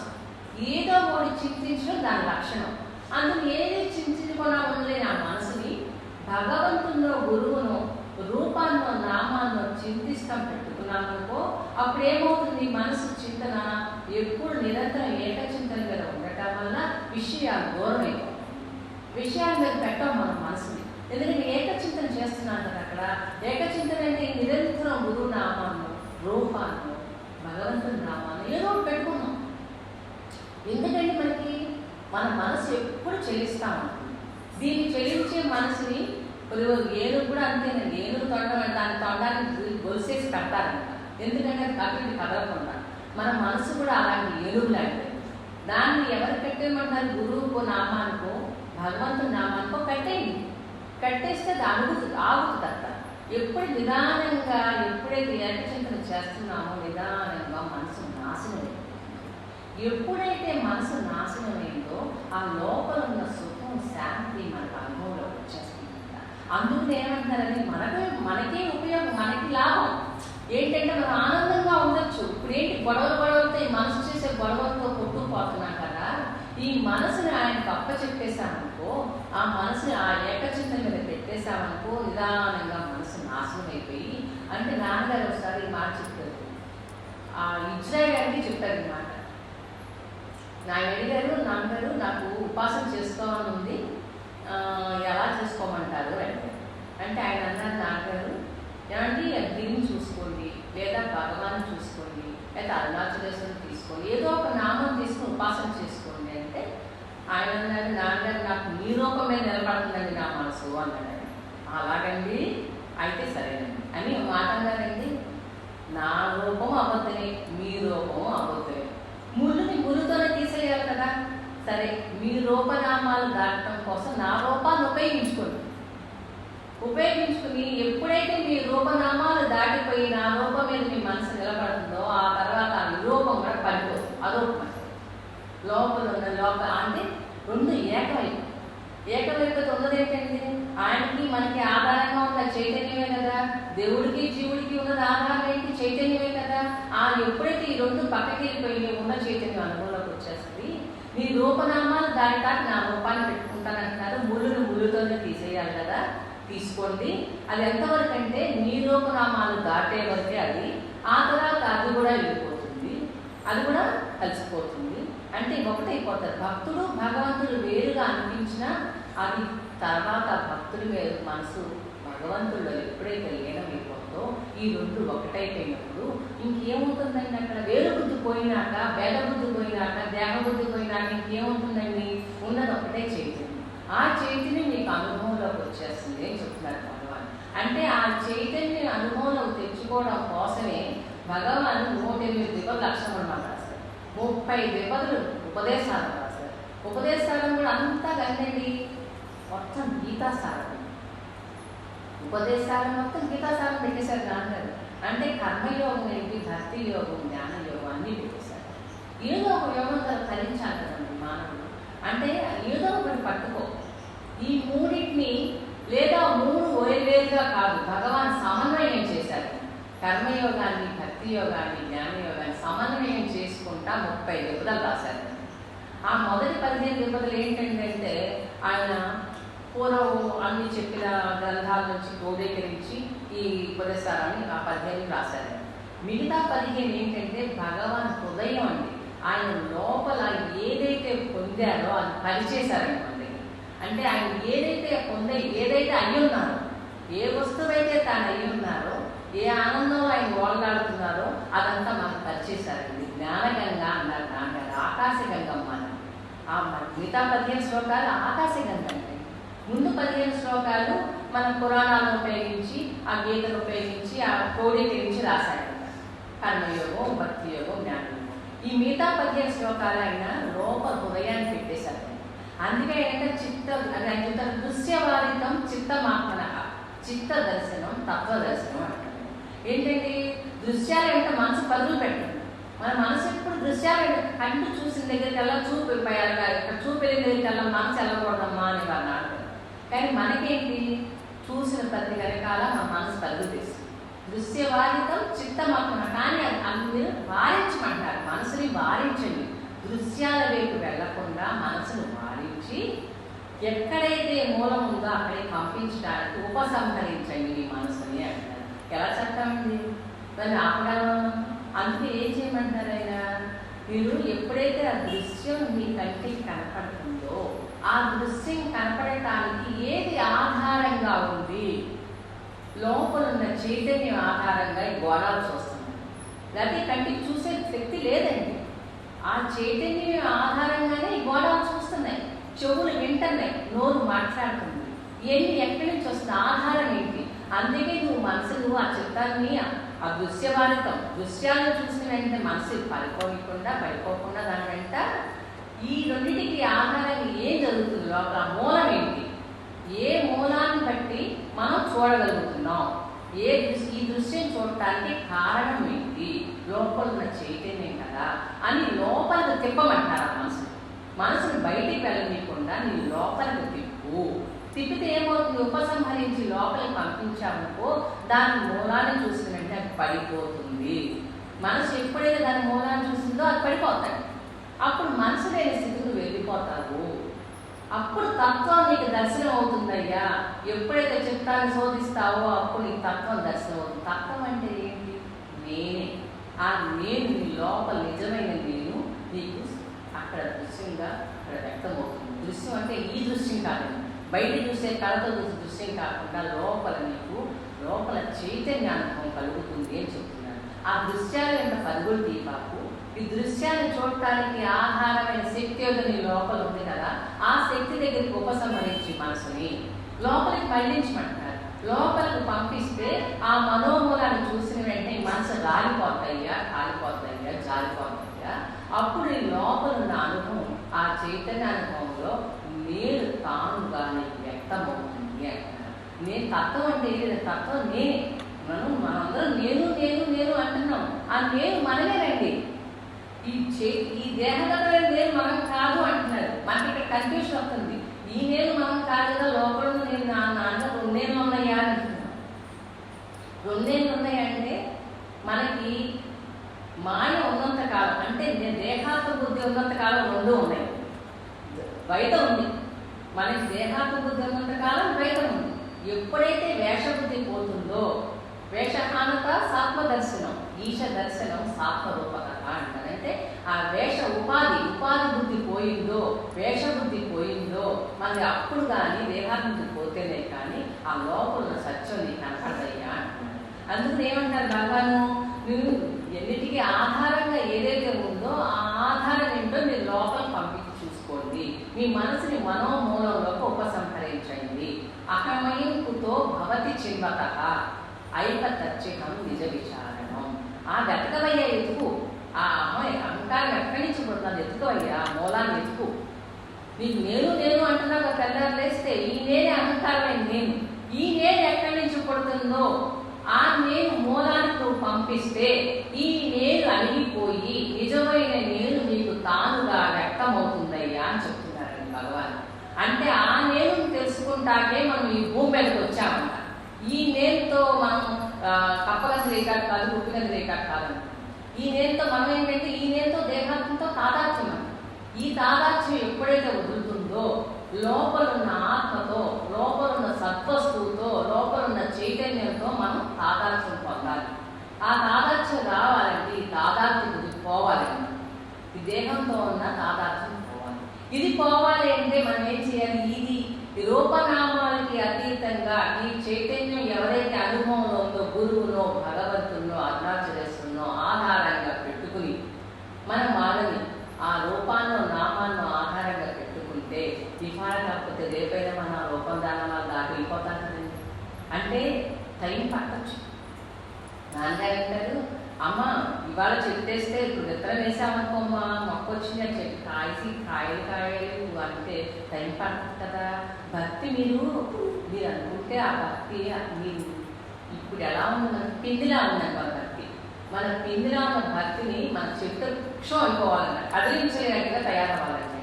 వృక్షం ఏంటి, బలంగా వేడులు లోపలికి నాటుకుపోతాయి. అంటే భక్తుడు యొక్క హృదయం అలా ఉండాలండి. నిరంతరం భగవన్నామ స్మరణలో భగవంతుడితో ఐక్యంగా ఉంటే, తాదాత్మ్యం ఉంటే అప్పుడు ఆ భక్తుడికి వేరుభావం ఉండదండి, భేదభావం ఉండదంట. మనందరినీ ఆ స్థితికి తీసుకెళ్ళడాకే భగవాన్ ఈ భూమి మీదకి వచ్చారండి. ఆయన వచ్చింది దేనికి? ఆయన మూసుకుపోయిన జ్ఞాన మార్గాన్ని పునరుద్ధరించడానికి వచ్చిన ఆయన. అంటే జ్ఞానం అంటే ఏంటండి? అంటే జ్ఞానం అజ్ఞానాలు లేని చైతన్యం. అసలు జ్ఞానము అజ్ఞానం అంటే ఏంటో మనకు తెలియాలి కదా. జ్ఞానం అంటే ఏంటి? అసలు జ్ఞానం అంటే ఏంటి కదా, అజ్ఞానం అంటే ఏంటో కూడా మనకు పూర్తిగా తెలియకుండా వచ్చాం నాన్నగారికి. కానీ నాన్నగారు తెలియచెప్పారు, ఈ అజ్ఞానం అంటే ఏంటంటే నీ దేహాత్మ బుద్ధి అజ్ఞానం అయ్యా, నీ అహంకారమే నీ అజ్ఞానం అయ్యా, నీ దేహాత్మ బుద్ధి, నీ వేష బుద్ధి, నీ భేద బుద్ధి, ఇవన్నీ నీ అహంకారం, ఇవన్నీ కూడా అజ్ఞానం. ఇదేంటి? ఎప్పుడైతే ఇది పోయిందో, దీనికి ఆధారంగా ఉన్న మూలాన్ని నువ్వు ఎప్పుడైతే చూసావో అప్పుడు కాకపోతే ఈ దేహాత్మ బుద్ధి పడిపోవాలి. అప్పుడు వరకు ఈ దేహం మనం మాయలోనే ఉన్నామండి. మన అందరం ఏంటంటే అనుకుంటున్నాం లోపల అంటారైనా మీరు దైవ చింతన చేస్తాం అనుకుంటున్నారు, కానీ విషయ చింతన ఎక్కువ చేస్తారు అంటారు. మేము విషయ చింతన చేస్తూ దైవ చింతన చేస్తున్నాం అనుకుంటున్నారు, మిమ్మల్ని మీరు మోసం చేసుకుంటున్నారన్నారు ఒకసారి మనం. ఎందుకంటే మనకంటే విషయాల మీద మక్కువ ఎక్కువ, విషయాల మీద మక్కువ. మనకి విషయం ఒక విషయం వచ్చిందంటే దానికి 10 రకాలుగా ఆలోచించడం మనకు అలవాటు అయిపోయింది. దాంతో ఏమవుతుంది? మనకి విషయ చింతనలో పడిపోతుంది. నాన్నగారు ఏమంటారంటే విషయం రాగానే దాన్ని అక్కడికి మూలంకి అది ఎలాగంటే ఆపేయటం. మనకు ఒక ఆలోచన వచ్చింది, సడన్గా ఏదో తలంపు వస్తుంది. తలంపుల సమూహమే మనసు అన్నారు. ఏదో ఒక తలంపు వచ్చింది. ఈ తలంపు రాగానే ఇది ఎవరికి వచ్చింది? నాకు అంటున్నాను. మరి నేను క్వశ్చన్ మార్క్ వేసుకోమన్నారు భగవాన్. మరి మనకంత శక్తి ఉంటుంది కదా, మనం ఏం చేద్దామంటే ఆ రాగానే ఇది నాకు వచ్చింది అంటున్నాను కదా, ఇది నాకు అవసరమా అని క్వశ్చన్ వేసుకున్నాము. ఇది నాకు అవసరమా అంటే ఇది అవసరమా అని ఎప్పుడు వేసుకుంటామండి? మనకి లోపల వివేకం విచక్షణ ఉంటేనే మనకు అది వస్తుంది. ఏది? ఆ క్వశ్చన్. ఇది నాకు అవసరమా అనే క్వశ్చన్ ఎప్పుడు వస్తుంది? చూసి ఎన్ని కావాలనుకుంటే మనకి మన వైరాగ్యం ఎప్పుడు వస్తుంది? అందులో ఏ తలంపు వచ్చినా వెంటనే ఇది ఎవరికి వచ్చింది? నాకు అంటున్నాను కదా. మరి ఇది అవసరమా? నాకు ఇది అవసరమా? నన్ను బయటికి తీసుకెళ్తుందా, నన్ను లోపలికి తీసుకెళ్తుందా? ఈ తలంపు నన్ను బయట విషయాలతో కలుపుతుందా, లోపల ఉన్న పరమాత్మ దగ్గర చేస్తుందా అని వివేకంతో విచక్షణతో విడదీసుకోమంటారు నాన్నగారు. ఆ వివేక విచక్షణ మీకు ఇచ్చాను. కృష్ణ పరమాత్మ చెప్తాడు, బుద్ధి నీకు ఇచ్చాను కదా అర్జున, నేను చెప్పాను నువ్వు నమ్మొద్దు. నాన్నగారు కూడా అనేవారు మీటింగ్లో చెప్పేసినాక, నేను చెప్పాను మీరు ఎవరు నమ్మద్దు, మీ సొంత బుద్ధిని ఉపయోగించుకుని చేయండి అనేవారు. అంటే మనకి బుద్ధి ఉంది, దానికి స్వేచ్ఛ ఉందంట. సత్యాన్వేషణకు మాత్రమే మీకు స్వేచ్ఛ ఉంది అని చెప్పారు నాన్నగారు. సత్యాన్వేషణ చేయడానికి మీకు స్వేచ్ఛ ఉందంట. అంటే ఈ బుద్ధిని ఉపయోగించి విచక్షణతో విడదీసుకో. నీకు వచ్చిన ప్రతి తలంపు వెంట పరుగులు తీబాకు. వచ్చిన తలంపు వచ్చిన వెంటనే ఆచరణలో పెట్టబాకు. ఆచరణలో పెడితే ఏమవుతుంది? ఆ విషయాలంటే పరుగులు తీసేస్తా, ఆ తలంపు వెంట పరుగులు తీసేస్తున్నావు. ఆచరణలో పెట్టకుండా డౌట్ చేయి. దాన్ని డౌట్ చేయమంటారు నాన్న. ఒక్కసారి డౌట్ చేసావనుకో అక్కడ ఆగుతుంది క్షణం.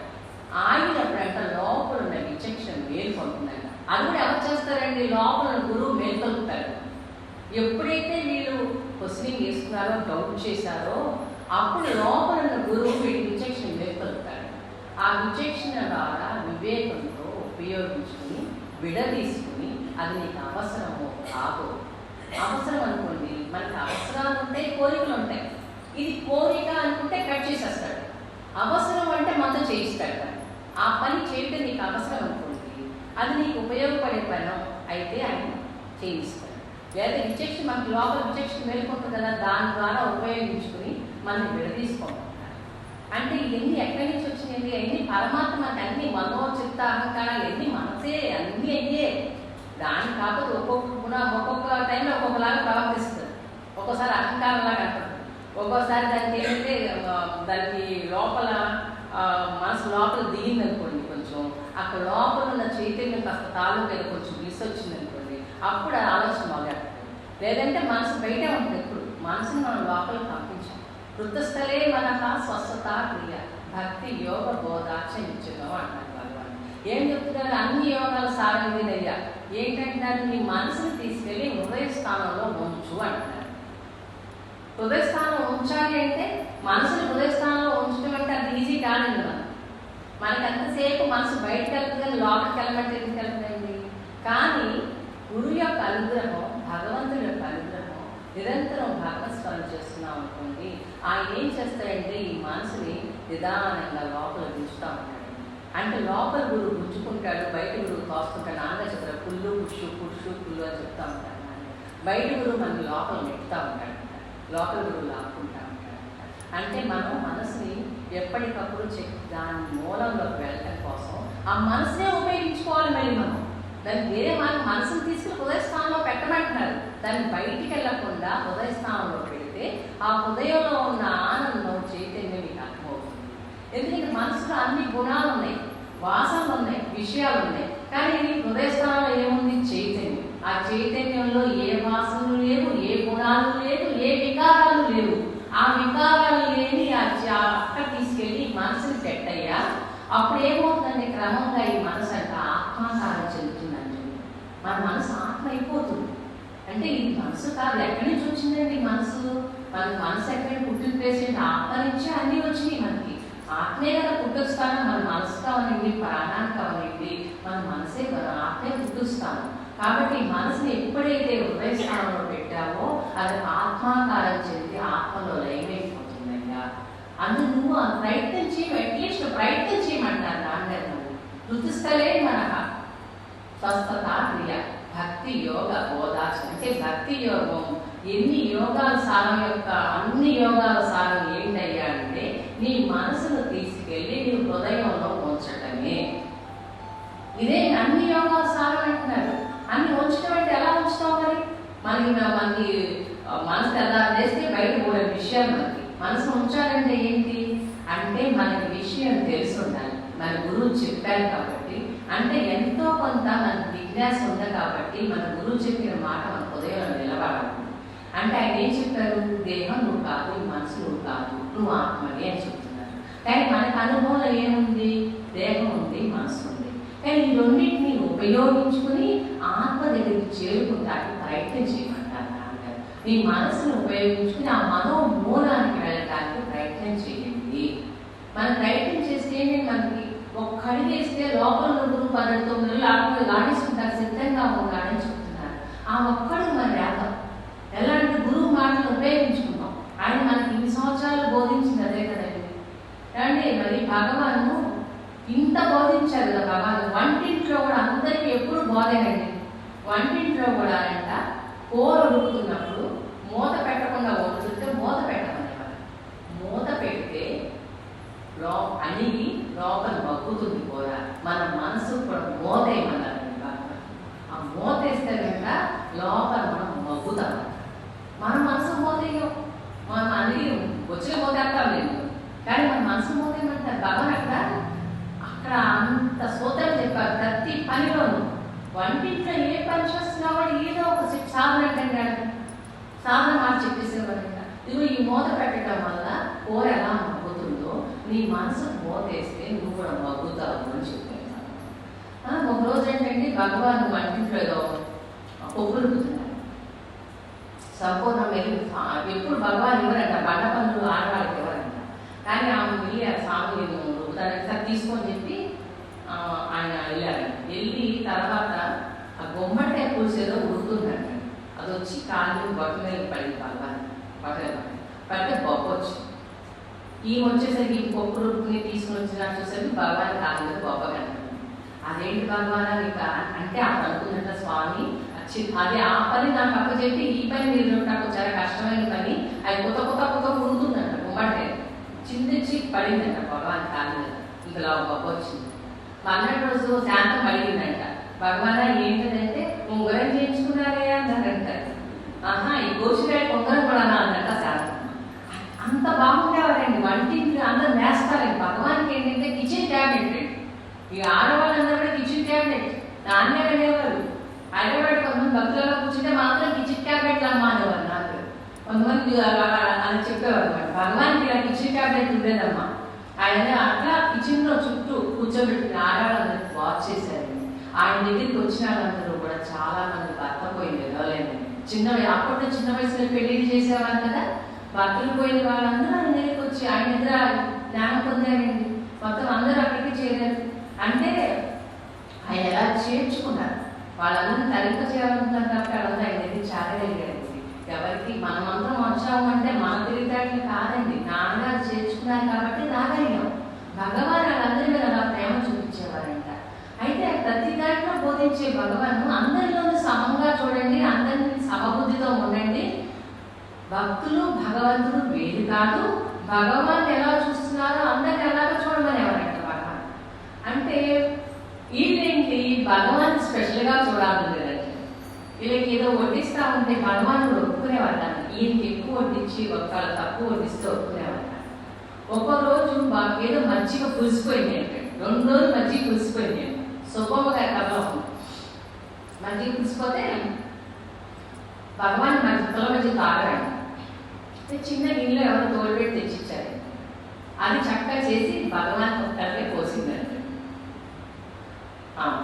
శాంతమ్మ పోయిందని భగవాన్ ఇలా చూశారంట.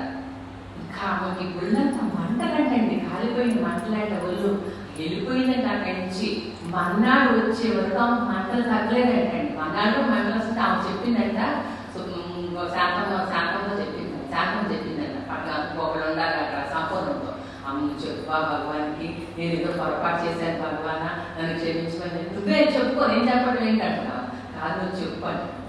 సరే భగవానా ఇట్లా ఏడుస్తుంది శాంతం అంటే, ఎందుకు ఏడవట్లేదు నువ్వు నేను చెప్పి సమర్థం చెప్పి ఇంతకాలం బోధిస్తుంది ఏంటి, మీ స్వామి అంటే ఎక్కువ మిగతా వాళ్ళు తక్కువ, స్వామికి ఏమో తీ మజ్జిగ పోస్తారా, మిగతా వాళ్ళందరికీ పుల్ల మజ్జిగ పోస్తారా, ఇదే నేను నేర్చుకుంది ఇక్కడ అని చెప్పన్నారంట. ఇంకా భగవాన ఎప్పుడు చేయి భగవాన అని చెప్పి వచ్చి దండం పెట్టింది. అంటే భగవాన్ వంటింట్లోనే కాదు ప్రతి విషయంలో అంత శ్రద్ధ తీసుకుని అందరికి ట్రైనింగ్ ఇచ్చేవారంట. ఒకసారి ఆయన చివరి రోజుల్లో చెల్లి అలిగారండి, ఆయుసం చేసిందండి, పెడితే అందరికి పెడితే భగవాన్ కూడా పెడితే భగవాన్ తాగి వాంతి చేసుకున్నారు. ఇప్పుడు అల్లేనంట అది ఏడ్చిందండి, ఏమని అయ్యో ఆయుసం ఎంత రుచిగా ఉంది, భగవాన్కి ఇంత కూడా ఇవ్వడలేదే అని ఏడ్చిందండి. ఇవ్వడలేదు ఏడిస్తే భగవాన్ అన్నారంట, భగవాన్ కూడా కన్నీళ్ళు పెట్టారంట, ఏమని నేను ఇంత బోధ చేస్తే ఈడ కొంచెం కూడా ఇవ్వలేదని ఆయన కూడా కన్నీళ్ళు పెట్టారంటండి. అంటే ఇంత బోధ నేను తింటే నువ్వు ఇంతమందిలో అంత తిన్నారు కదా, అంటే నేను ఇన్ని రోజులు బోధ చేసింది నీకు ఇంత కూడా ఇవ్వలేదా అని ఆయన కూడా కన్నీళ్ళు పెట్టారు. ఆమె కన్నీళ్ళు పెట్టి ఆయన పెట్టారు. ఏంటంటే నేను ఇంత బోధ చేశాను మీకు ఇంత కూడా ఇవ్వలేదా అంటే భగవాన్ చూడండి ప్రతిదీ కూడా అంత శ్రద్ధగా చూసుకుంటాను. ఆయన చివరి రోజుల్లో భగవాన్ దీపం చేసే రోజు సుబ్బరామయ్య బలరామయ్య గారు సుబ్బరామయ్య గారు దర్శనానికి అందరూ ఇలా కలుస్తున్నారు. ఆ భగవాను ఆయన రాగానే కళ్ళు తెచ్చారు. మీకు ఏం కావాలండి అని అడిగారు భగవాన్. నాకు అభ్యం కావాలి భగవాన్ అన్నారు. సరే ఆయన చివరంట అంటే చూడండి చివరి క్షణం వరకు భక్తుల్ని ఆయన అనుగ్రహిస్తూనే ఉన్నారు. అంటే భక్తుల మీద ఎంత ప్రేమ అండి భగవాన్కి, అందరూ బాగుపడాలనే తపన ఆయనకి.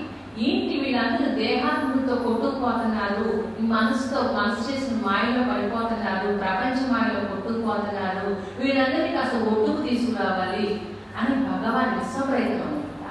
అంటే నాన్నగారు మనకి 50 ఏళ్ళకి అదే కదండి బోధించారు. ఎంత బోధండి నాన్నగారు అన్నారు ఒకసారి, భగవాన్ నేను భుజాలు వేసి తిరుగుతున్నానమ్మా అన్నారు నాన్నగారు. అంటే భగవాన్ బోధని, ఆ బోధన మనందరికీ పంచిపెట్టాక ఎన్ని ఊళ్ళు తిరిగిన ఎంత బోధ చేశారండి. ఆయన బోధ చేసింది ఇంత బోధ మనకి కూడా ఇవ్వలేదని మనం బాధపడాలి. ఇమ్ముచ్చుకుంటాక మనం అందరూ చూసుకోవాలి కదా.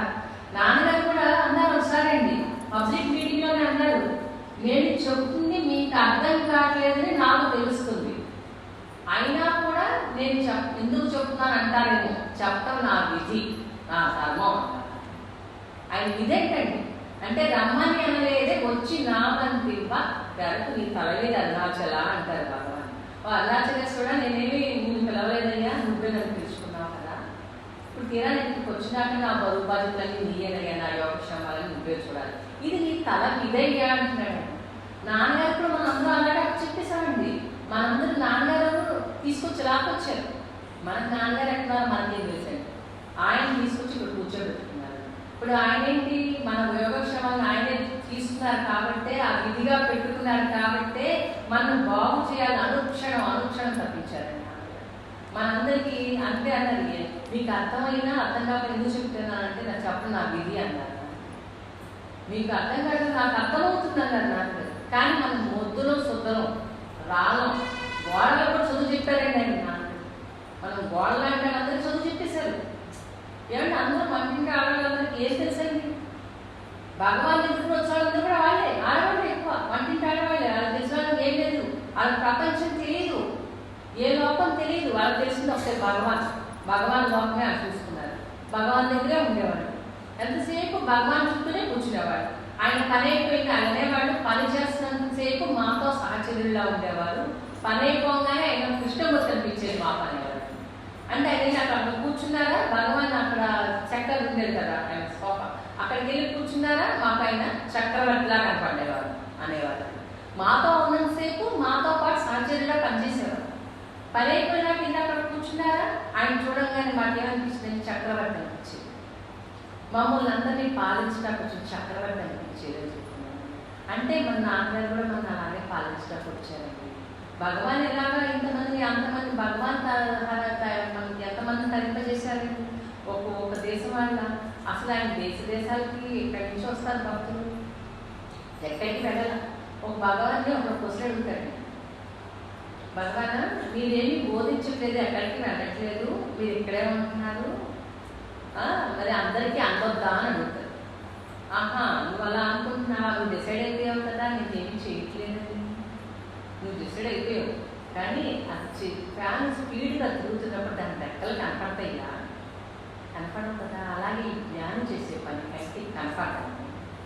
ప్రపంచంలో సహృదయం ఉన్న వాళ్ళ ప్రపంచంలో ఎక్కడున్నా సరే వాళ్ళందరికీ బోధ అందుతుంది అని చెప్తారు. సహృదయం ఉన్నవాడు ప్రపంచంలో ఎక్కడున్నా వాళ్ళకి బోధ అందుతుంది అన్నారు. అలాగే అందరూ అలాగే వచ్చారు కదండి. ఆయన బోధ అందింది, అందరూ వచ్చారు, ఎంతోమంది వచ్చారు నాన్నగారు భగవాన్ దగ్గరికి. అలా వచ్చి తరించినాడు. ఎంతమంది కాల్ బ్యాండ్ ఉన్నాడు, చాటింగ్ ఉన్నాడు, అలాగే ఎంతోమంది అందరూ ఉన్నారు. అందరూ వచ్చినాడు, అక్కడి నుంచి వచ్చినాడు వచ్చి ఇక్కడ అంటే భారతదేశం మూలాలు తెలుసుకుని వచ్చారు. మనం భారతదేశంలో పుట్టి వాళ్ళ మూలాలు తెలుసుకుని వాళ్ళు వచ్చి ఇక్కడ బాగుపడుతుంటే మనం బాగుపడిపోతే ఇంక మనకి ఇంకా మన భారతదేశంలో పుట్టి యోగ్యత ఏముంటుంది మనకి? నాన్నగారు ఇంతకాలం బోధించింది భగవాన్ అదే చెప్పేవారు. ఇప్పుడు వీళ్ళందరూ వచ్చి కూర్చున్నారు, ఇలాగా అందరూ ఇలా కూర్చున్నారు కదా, మీరు వచ్చి ఇక్కడ కూర్చుని మీ దేహం ఉన్న చోట మీ మనసు లేదనుకోండి, మీరు వచ్చి ఉపయోగం ఏంటి అన్నారు. దేహం ఉన్న చోట మనసు ఉండాలి కదా. దేహం ఉన్న చోట మనసు లేకుండా మనసు బయటకు వెళ్ళిపోతే దేహం మనసు కన్నీ కలిసి ఉంటేనంటే చిత్తశుద్ధి ఉండాలి. లోపల మనం ఏం ఆలోచిస్తున్నామో నోటితో అదే మాట్లాడాలి, చేతులతో అదే చేయాలి, అంటే చిత్తశుద్ధి ఉండాలన్నారు నాన్నగారు. అంటే నీ దేహం ఉన్న చోట నీ మనసు ఉంటే కదా, దేహం ఉన్న చోట మనసు ఉంటే అది చిత్తశుద్ధి పెడుతుంది. దేహం ఉన్న చోట మనసు లేదనుకోండి ఇంకేమిటి మనకి గొడవేగా. దేహం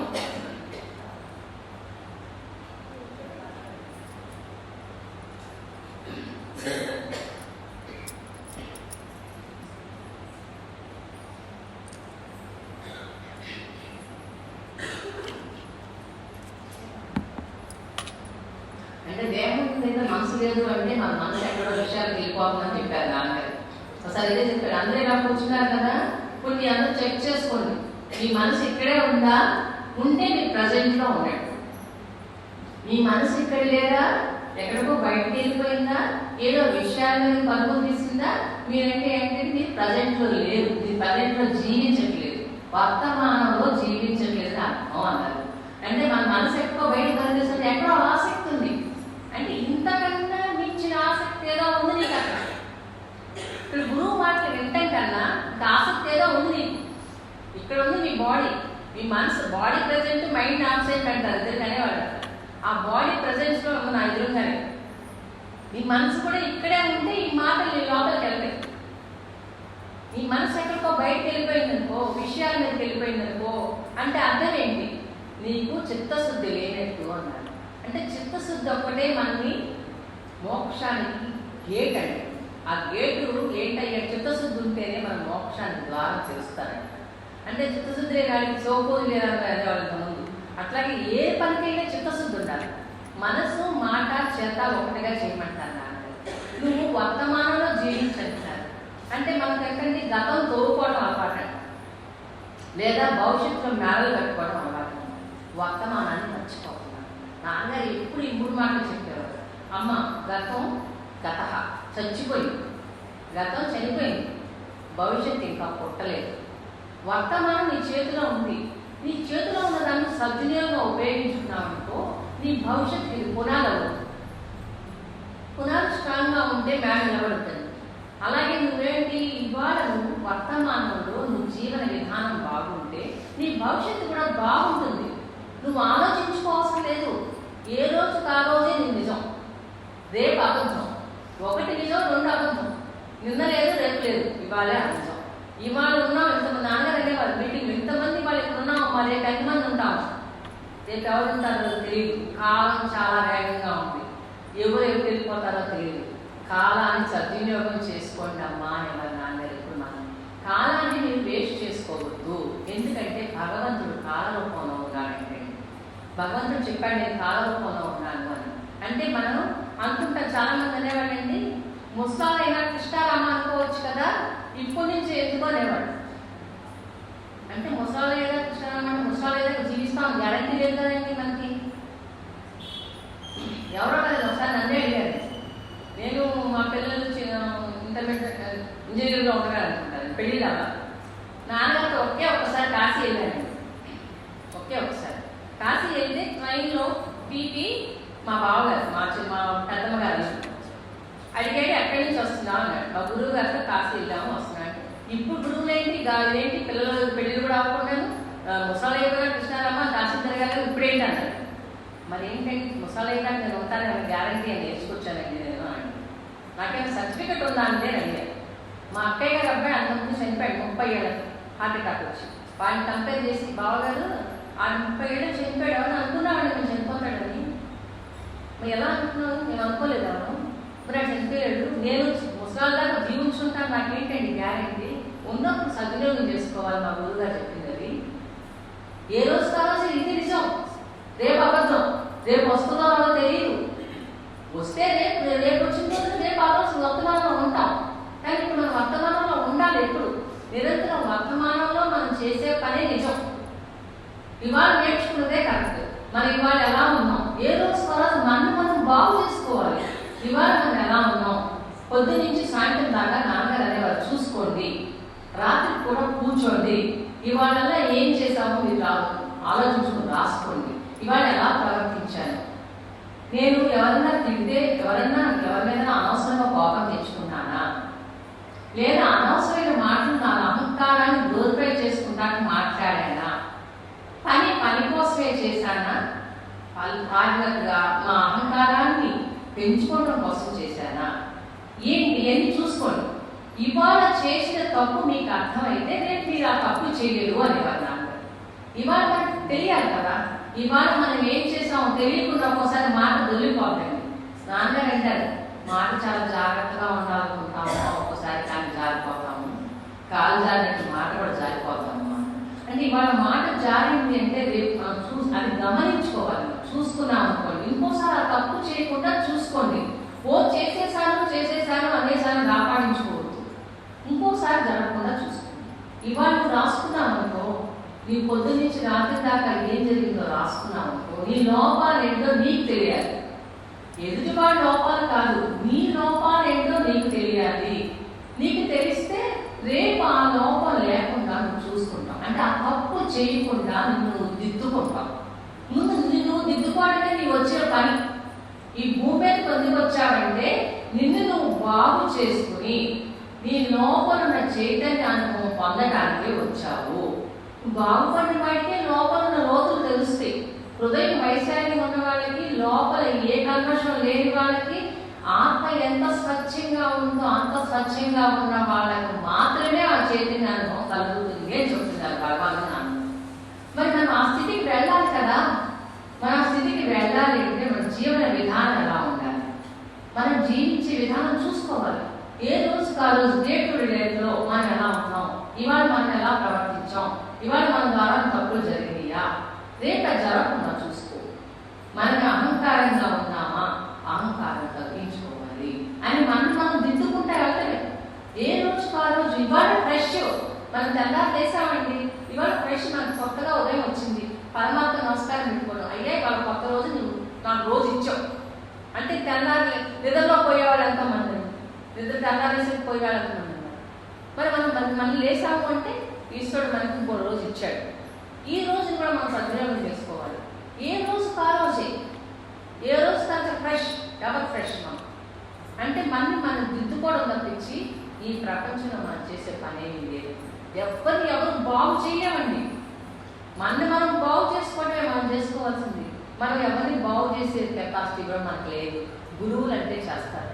నాన్నగారు లాంటి గురువులు, భగవాన్ లాంటి గురువులు మన హృదయంలో దూరి మన లోపల చేరి మనకు మార్పు చేస్తున్నారు. మనం ఎక్కడ చెప్తామండి?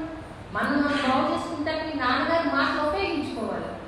నాన్నగారు మనం చెప్పిన బోధని మనం అది నెవరు వేసుకుంటూ ఎప్పటికప్పుడు మనకి దాన్ని రిపిటేషన్ చేసుకుంటూ మననం చేసుకుంటూ అందులో నాన్నగారు ఏం చెప్పారు, నేను ఎలా జీవిస్తున్నాను ఎప్పటికప్పుడు చూసుకోవటమేంటి, మనం బాగు చేసుకోవటం అదే కదా.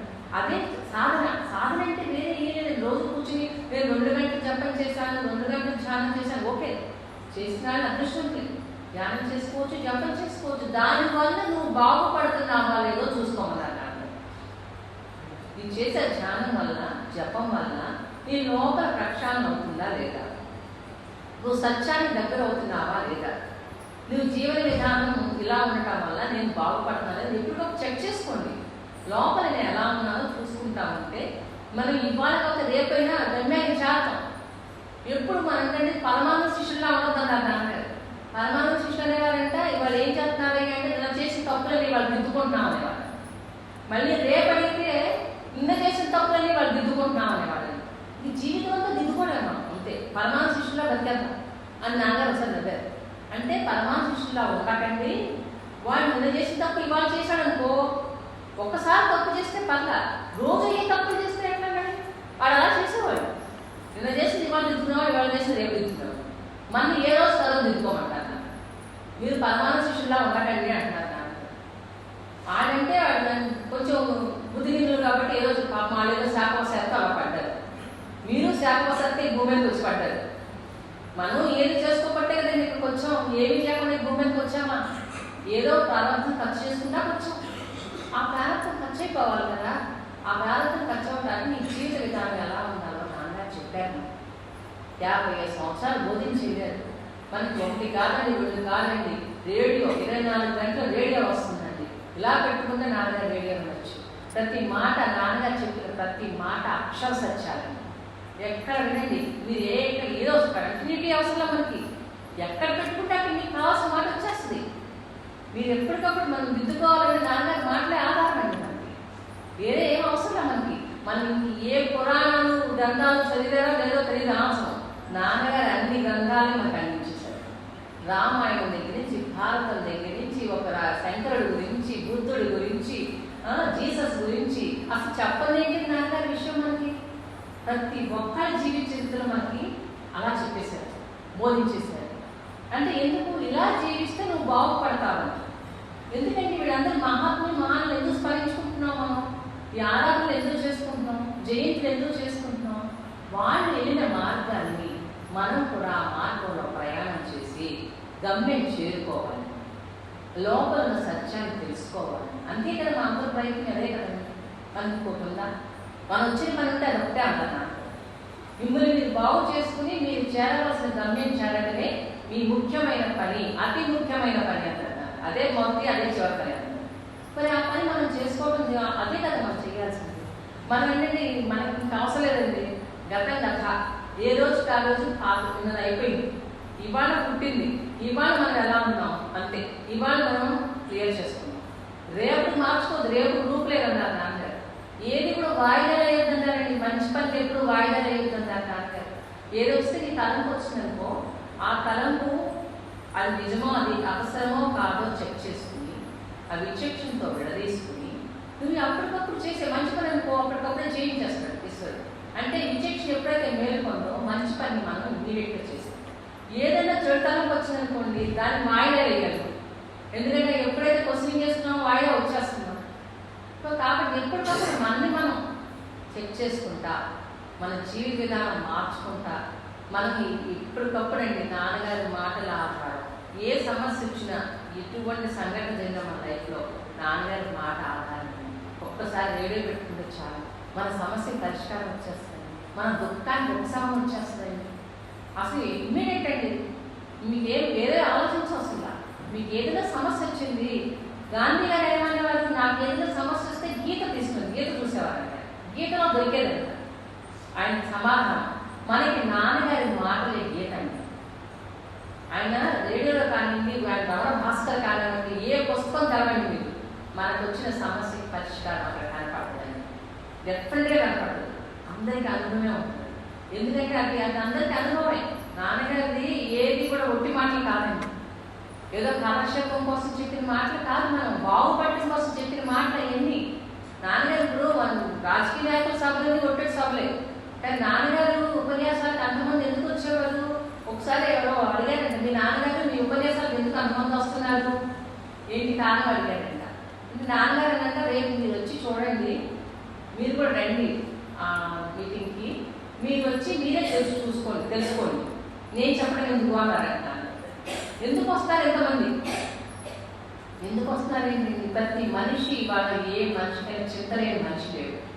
ప్రతి ఒక్కరికి ఏదో ఒక సమస్య, ప్రతి ఒక్కరికి ఆనందం లేదనో, లేకపోతే ఏదో సుఖం లేదనో, లేకపోతే నా లోపల ఆందోళన ఉందనో, ఏదో ఒకటి అన్నింటిలో మోసుకుని వచ్చేవాడు నాన్నగారి ప్రవచనం విన్న ఆ 3 గంటల్లో మనకి అందరికీ ఆన్సర్ దొరికేది, వాడికి స్వస్థత దొరికేది. ఇప్పుడు స్వస్థత సభలు పెట్టేవాళ్ళు జీసస్ వాడు. నాన్నగారి సభలో అలాంటి ఏంటి స్వస్థతే మనందరికీ. ఏంటి అన్నట్టు ఆ మానసిక వైద్యుడు అన్నాడంట, నాన్నగారి దగ్గరికి కాసేపు కూర్చోండి అని చెప్పారు. వాళ్ళకేదో మానసికంగా చాలా ఉంటాయి. నాన్నగారు అన్నారు, ఇదేంటిది బాబు గందరగోళం, వాళ్ళందరూ నా దగ్గర పంపించేస్తానని అడిగారు నాకు. అంటే నాన్నగారు మానసిక వైద్యుడిని మించిన వైద్యుడు. అందరికంటే అడాచులేసుకుని అంటారు భగవాన్, చంపేడు మందు అయ్యా నువ్వు. ఏం చంపుతాడైనా మన అహంకారాన్ని చంపేస్తాడు. మన జ్ఞానానికి దగ్గ కర్మ అని చెప్పి మన కర్మలన్నింటినీ ఆ జ్ఞానాన్ని అగ్ని పంపించి దహించేస్తాడు. అందుకని ఆయన చంపేడు పొందండి అరుణాచలం. మన లోపల అంటే మనం చనిపోకుండా మన లోపల అహంకారం చంపేస్తాడు. అది మనకు కావాల్సింది. నాన్నగారు కూడా మన లోపల అహంకారం చావటం కోసమే ఇన్ని ప్రవచనాలు చెప్పుకుంటూ వచ్చేది. అంటే మన లోపల అహంకారం తొందరగా పోదండి. ఎందుకంటే ఎన్నో జన్మల నుంచి మరి గట్టేస్తుందండి, కరగాలని. అదే నాన్నగారు అనేవారు కదా, అంటే అవి అన్ని మూటలు గట్టిపెట్లు కూడా ఉంటాయి. అది ఏదో ఒక అగ్గిపులకి అయిపోద్ది, కానీ ఆ అగ్గిపుల తగలాలి అంటే అది ఎండు ఉండాలి. మన లోపల పచ్చిగా ఉన్నామో మనం ఎండామో తెలియదు. ఎండిపోయినా తొందరగా ఎండేసుకుంటుంది, నాన్నగారి మాట పట్టేసుకుంది. అలా నాన్నగారిని ఒక్కసారి వచ్చి దర్శనం చేసి తరించాడు లేరా? ఉన్నారు, ఎంతోమంది ఉన్నారు. నాన్నగారి అంటే one look is enough, 1 touch is enough, 1 word is enough అన్నారు. కానీ మనకి ఎన్ని వర్డ్స్ వెళ్ళియో, ఎన్ని టచ్లు వెళ్ళియో, ఎన్ని లుక్స్ అయ్యో తెలియదు. అంటే మనకి ఎంత పచ్చిగా ఉన్నామా, పచ్చిగా ఉన్నాను మనం మగ్గబెట్టారు నాన్న. అందుకే అరుణాచలేశ్వరుడు అడగమంటున్నాడు, నేను ఎలాగో పచ్చిగా ఉన్నాను, నువ్వు మగ్గబెట్టరయ్యా, నీకు ముందుగా శక్తి ఉంది కదా, నేను పచ్చిగా ఉన్నాను నువ్వు మగ్గబెట్టు. నేను అందుకు నీకు ఆ శక్తి ఉంది, నేను జీవుడిని, నువ్వు దేవుడివి, నీకు అన్ని చేయగల శక్తి ఉంది కదా, నా లోపల నేను పచ్చిగా ఉంది, నన్ను మగ్గించు. నన్ను వికసింపలేదనుకో, నన్ను వికసింపచేయి. నేను మబ్బుగా ఉన్నాను అనుకో, నన్ను వికసింపచేయి. ఆ శక్తి నీకుంది కదా, నువ్వు పరమాత్ముడివి, నువ్వు అరుణాచలేశ్వరుడివి, నువ్వు దేవుడివి, నేను జీవుడిని. జీవుడికి ఏది సాధ్యం కానీ భగవంతుడికి అసాధ్యం అంటే ఏమీ లేదు కదా, నువ్వు చేయవయ్యా నాకు నేను అడుగుతున్నానమాట. మనం భగవంతుని అడగటం కూడా మనకు చేత కావట్లేదని భగవాన్ మనకు నేర్పించాలి. 108 దిబ్బలలో మనకి ఎలా అడగటాలో తెలియక ఇలా అడగండి ఇలా అడగండి అని చూపించాలి. అని భగవాన్ కూడా జ్ఞాని మనసు ఎలా ఉంటుందండి అంటే, నా కోటి జీవులు ఎంతోమంది ఉన్నారయ్యా ఈ భూమి మీద, నేను నా దేహం వచ్చింది, నేను వెళ్ళిపోతాను, దేహధర్మం ప్రకారం నేను వచ్చింది, దేహం గిట్టాల్సిన గిట్టుడ వరకే అని ఆ దేహం వచ్చిందంటే వెళ్ళిపోవాలి. కానీ నువ్వు చిరంజీవిగా ఉంటావు కదయ్యా, నువ్వు వీళ్ళందరినీ తరింపజేయాల్సిన భారం నీదేనయ్యా అని ఆయన అడుగుతారు. అంటే చూడండి, మన కోసం భగవాన్ ఎవరు, నా కోటి దీవులు నింపొందగాచు చిరంజీవి అరుణాచలాన్ని. నా కోటి దీవులు ఎంతోమంది ఉన్నారయ్యా ఇక్కడ జీవులు, ఈ జీవులందరినీ తరింపజేయాల్సిన ధర్మం నీకుంది. ఇది నీ విధి. అరుణాచలేశ్వరుడు యొక్క విధి ఏంటండి? ఈయనే చెప్తున్నాడు. ఆయన విధి అని చెప్పి ఆయన ముందర కాలం అందనేస్తున్నాడు. ఇది నీ విధయ్యా, నువ్వు కాకపోతే ఎవరు చేస్తారు? అంటే మనం భగవంతుడిని నాకు నువ్వు తప్పించి వేరే గమ్యం లేదు, నువ్వు తప్పించి నువ్వే నా తల్లివి, నువ్వే నా తండ్రివి, నువ్వే నా గురువి, నువ్వే నా దైవాన్ని, నా గతి పతి అని నువ్వే అనే పాదాలు పట్టుకుంటే ఆయన మనం వదిలిపెట్టేస్తాడండి. మనకి ఏది కావాలో ఎప్పుడు ఎలా కావాలో అంతే ఆయనే చూసుకుంటాడు. మనకు అసలు అనుచిత లేకుండా, అంటే అలా అయితే ఎలాగంటే పల్లెలా అవుతాయి అంటారు, బ్రహ్మాండంగా అవుతాయి మనకు. ఇది మనకు అంతా ఆయన చేసి పెట్టేస్తాడండి బాబు. ఆయనకు అసాధ్యం ఏముంది? మనకు అన్ని చేసేస్తాడండి ఆయన. ఇది అనేది లేదు. ఆయనకు అడ్డమే ఉంది. భగవంతుడు ఏంటండి, భక్తుడు ఇంటి కాపలా కూడా వచ్చేస్తాడండి. కాపలా కూడా వేసేస్తాడు. అట్లాంటి గురువు అండి. అలాంటి భగవంతుడు అంత దయాతో గురువు, కరుణా సముద్రుడు. గిరిరూపమైన కరుణా సముద్రమా కృప చేసి నన్నేమి మరుణాచల అంటారు. అయ్యా నువ్వు చూడటానికి రాళ్ళ ముట్లా కనపడుతున్నావు, కొండలా కనపడుతున్నావు, కానీ యథార్థంగా నువ్వేంటి కరుణా సముద్రుడి, దయా సముద్రుడి, జ్ఞాన సముద్రుడి. నీ దగ్గరికి గిరిప్రక్షకు వచ్చే వాళ్ళందరికీ ఏం చేస్తామంటే నీ జ్ఞానాన్ని పంపించి వాళ్ళ లోపలున్న కర్మని నిప్పు పెడతావు. ఎప్పుడైతే నువ్వు నిప్పు పెట్టావో అవి కాలతా కొంచెం టైం పట్టుకొని కాలతా ఖాయం కదా. అంటే మనందరికీ నిప్పు పెట్టేశాడండి అరుణాచలేశ్వరుడు. మన లోపల ఉన్న మోసలన్నీ నిప్పు పెట్టాడు. కాలటానికి కొంచెం టైం పట్టవచ్చు. కొంతమందికి తొందరగా కాలిపోతే లోపల, కొంతమంది నిదానంగా కాలితే పచ్చిపోలైతే కొంచెం లేట్ అవుతాయి కదా మరి. అది కానీ జరగటం ఖాయం. మనందరి లోపల ఉన్న వాసనలన్నీ కరిగిపోవడం ఖాయం. మన అరుణాచలేశ్వరుడికి లో ఐక్యం అవ్వడం ఖాయం. ఇది మాత్రం మనం గట్టిగా అనుకోవాలి.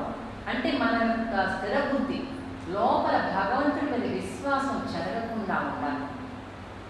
ఎప్పుడైతే చెదరని విశ్వాసం ఉంటుందో భగవంతుడి మీద, గురువు మీద, ఇంక మనకి ఏది వచ్చినా ఇది ఏముంది అనిపిస్తుంది అన్నమాట. ఆయన చూసుకుంటాడు కదా, ఏముంది ఆయన చూసుకుంటాడు, మనకి ఎందుకు గోళాలు. అంటే ఎంత నిశ్చింత అండి, ఎంత భరోసా అండి, ఎంత మనకి అంటే అండ కొండ అన్నమాట. మనకి పెద్ద అండ ఉన్నారు గురువు అనుకున్నాం అనుకోండి, మనకి ఎంత ఆనందం అండి. భగవాన్ దగ్గర ఉన్న ఆడవాళ్ళందరికీ ఏమీ లేవండి. వాళ్ళకి ఆస్తులు లేవు, పాస్తులు లేవు, వాళ్ళకి ఏమి అహంకారాలు లేవు, గౌరవాలు లేవు, ఇళ్ళు లేవు, వాకిళ్ళు లేవు, కానీ అందరూ తరించారండి. అంటే తరించడానికి ఇల్లు వాకిలతో పని లేదు, ధనంతో పని లేదు, వీటితో పని లేదండి. ఆయన దగ్గరికి వచ్చి అంటే ఆయన చెప్పింది ఆచరించి తరించారండి.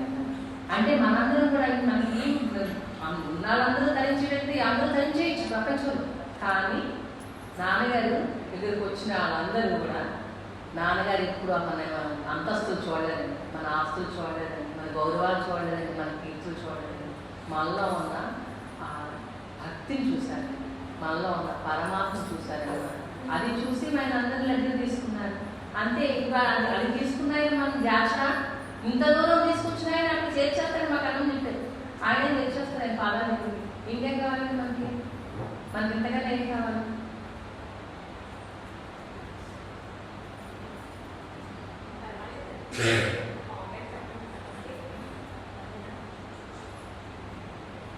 ఉపదేశంలో అండి భగవాన్ ఆయన ఏమని చెప్తుంటాడంటే, ఉపదేశం అంతా నేను గీతాసారం చెప్పాను కదా, ఆ గీతాసారంలో ఆయన చెప్తుంటాడు. అసలు ఆయన ఒక దిబ్బలు రాష్ట్రానికి అనిపిస్తుంది. ఆయన హృదయంలో ఉన్నది ఏదో అక్కడ మనకి అర్థమవడం కోసం అక్షరాల రూపంలో తీసుకొచ్చాడండి. ప్రతి మాట కూడా ఏంటంటే ఎలా ఉంటుంది, హృదయం ఏంటి, మీ హృదయంలో ఏముందో ఆ శాంతి సౌఖ్యం ఎలా అందుతుంది నీకు, ఆ శాంతి ఆనందం నీకు ఏ రకంగా అందుతుంది, ఇది చెప్పుకుంటానే వచ్చాడండి. అందుకే అంటే ఏది తీసుకున్నా అసలు ఏ విపత్తు కృతి మహోదతో పతన కారణం ఫలమ శాశ్వతం గతి నిరోధకం అంటాడు. ఇక ఈ సంసారం అనేది పెద్ద సముద్రం. సంసారం అంటే ఏమనుకుంటున్నాం మనం ఏమనుకుంటామంటే మన పిల్లలు, మన భర్త, మనం ఇవన్నీ సంసారం అనుకుంటున్నామండి. కానీ భగవాన్ చెప్పిన సంసారం ఇది కాదండి. ఆయన చెప్పిన సంసారం ఏంటంటే పుట్టడం, చావడం. నువ్వు పుట్టావు, పుట్టినాక నీ దేహ ప్రాంతం ప్రకారం ఏదో పని చేస్తావు, ఆ పని ద్వారా నీకు ఏదో ఒక ఫలితం వస్తుంది. ఆ ఫలితాన్ని నువ్వు ఎంజాయ్ చేసేస్తావు. ఎంజాయ్ చేయడం వల్ల ఏమవుతుంది, నీకు వాసన పట్టేస్తుంది. మళ్ళీ ఆ ఎంజాయ్మెంట్ కావాలని కోరుకుని మళ్ళీ జన్మకు వస్తాను. మనకి ఏంటంటే ఈ ఇదొక పెద్ద సంసారం అంటే ఏంటంటే ఈ పుట్టడం చావడం అనేది సాగరంతో పోల్చారు. ఒక సాగరం లాంటిది. ఆ సాగరం ఏంటి? మనకి ఏంటి? పుట్టడం చావడం అనే సంసార సాగరం పడి కొట్టుకుంటున్నాము. పరమ శాస్త్రం గతి నిరోధం. అదేంటంటే మనకి ఇలా పుట్టడం చావడం ఈ కర్మ, జన్మ కర్మ జన్మ కర్మ. మనం ఏంటి వస్తున్నాము, ఈ పని చేస్తున్నాము, ఆ పని ద్వారా ఏదో ఫలితం వస్తుంది, దాన్ని ఎంజాయ్ చేస్తున్నాము. ఆ ఎంజాయ్ చేస్తున్నాక మనసు ఏమంటుందంటే మళ్ళీ ఆ పని చేయమంటుందంట, మళ్ళీ ఆ పని చేయి, మళ్ళీ ఆ ఫలితం కావాలంటుందంట. జున్ను తింటే జున్ను బాగుంటుంది, ఇంకోసారి తినాలని అనుకుంటున్నాం. అంటే ఇది అన్నీ మనం కావాలని కోరుకుని మన జన్మ పరంపరలో కొట్టుకోవడానికి కారణం ఏంటంటే ఈ పెద్ద సంసార సముద్రం అయ్యా. ఈ సముద్రాన్ని దాటడానికి ఏం చేయాలంటే ఒక మహాత్ముడి యొక్క, మహాజ్ఞాని యొక్క సంశయం కావాలంటే, ఎవరో ఒక డివైన్ ఇంటర్ఫరెన్స్ కావాలంటే మనకి. ఆ డివైన్ ఇంటర్ఫరెన్స్ మన గురుగారు దొరికారు. ఆ కృతిమహోదతో పత్ర కారణం మనందరినీ పడగొట్టేది అదే. దాని నుంచి దాటించడానికి వచ్చినాయండి మన నాన్నగారు. అంటే అట్లాంటి సాగరాన్ని నుంచి దాటించాలంటే ఒక జ్ఞాని, ఒక మహాత్ముడు, మహాపురుషుడే చేయగలరు.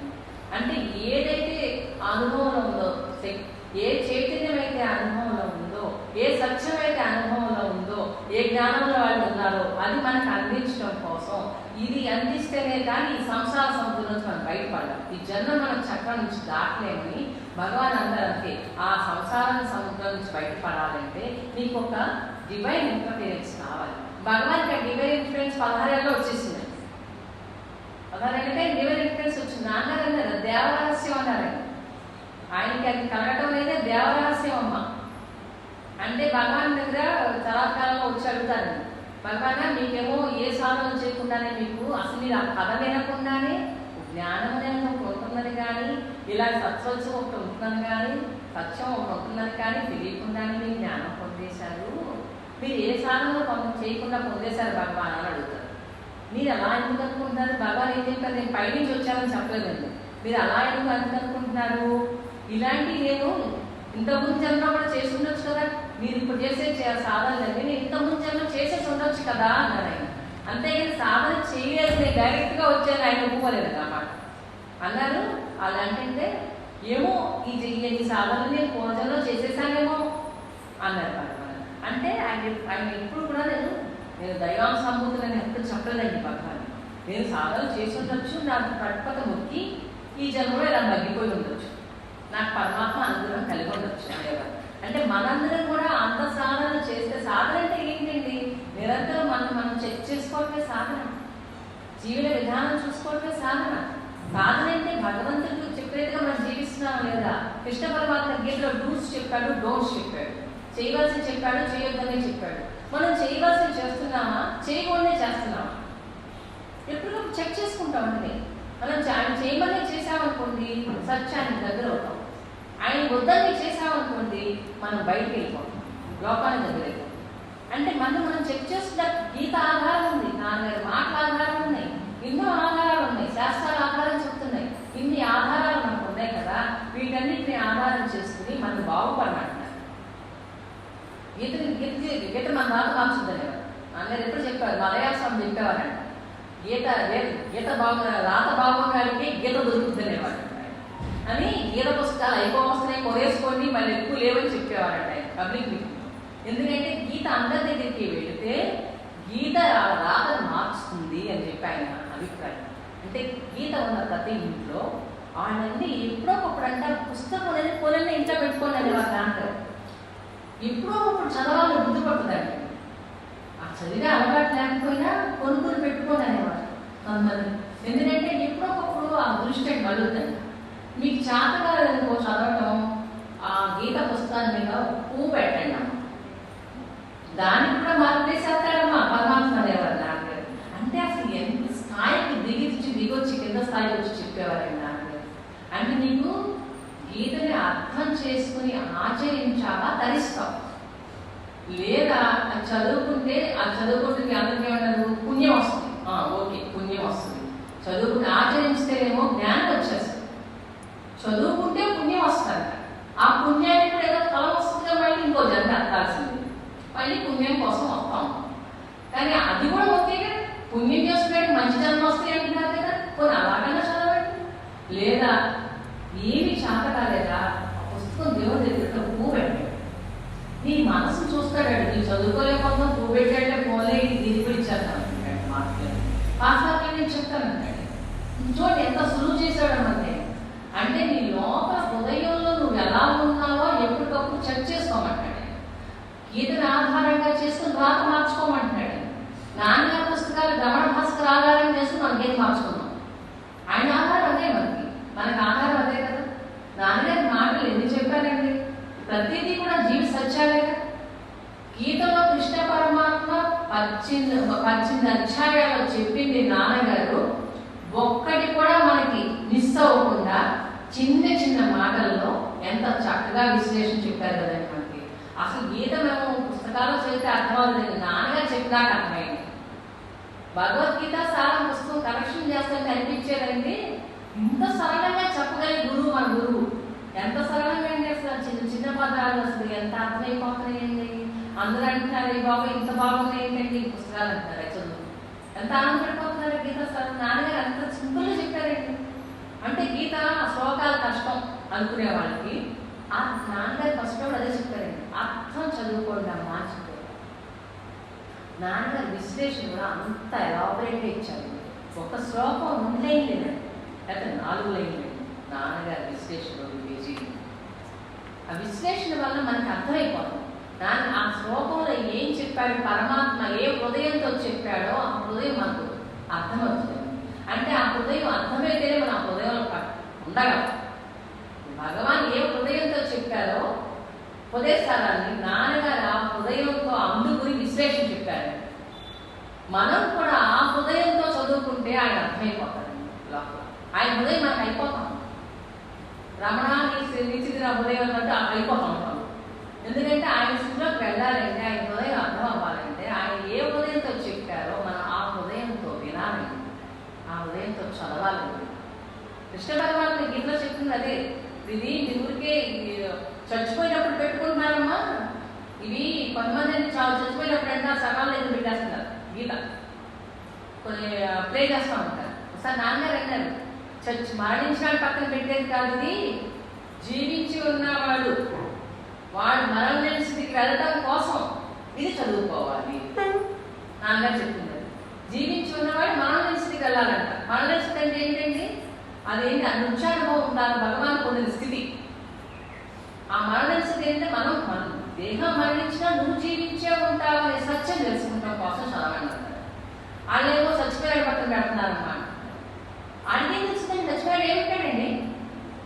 ఏదన్నా దేహం ఉన్నంతకాలం నీ సాధన ఏంటి? ఎంతకాలం అంటే దేహం ఉన్నంతకాలం సాధన. అసలు దేహం ఎందుకు ఇచ్చాడండి అంటే ఈ సాధన చేసి, అంటే సాధన అంటే నువ్వు మార్చుకొని నువ్వు దిద్దుకొని పరమాత్మ సన్నిధి చేరుకోమంటదని దేహం ఇచ్చింది. దేహాన్ని మనం అలక్ష్యం చేసామనుకో, నిర్లక్ష్యం చేయొద్దని నాన్నగారు ఏమన్నారు, అతిగానూ చూసుకోవద్దు దేహాన్ని, అలా నిర్లక్ష్యం కూడా చేయొద్దు.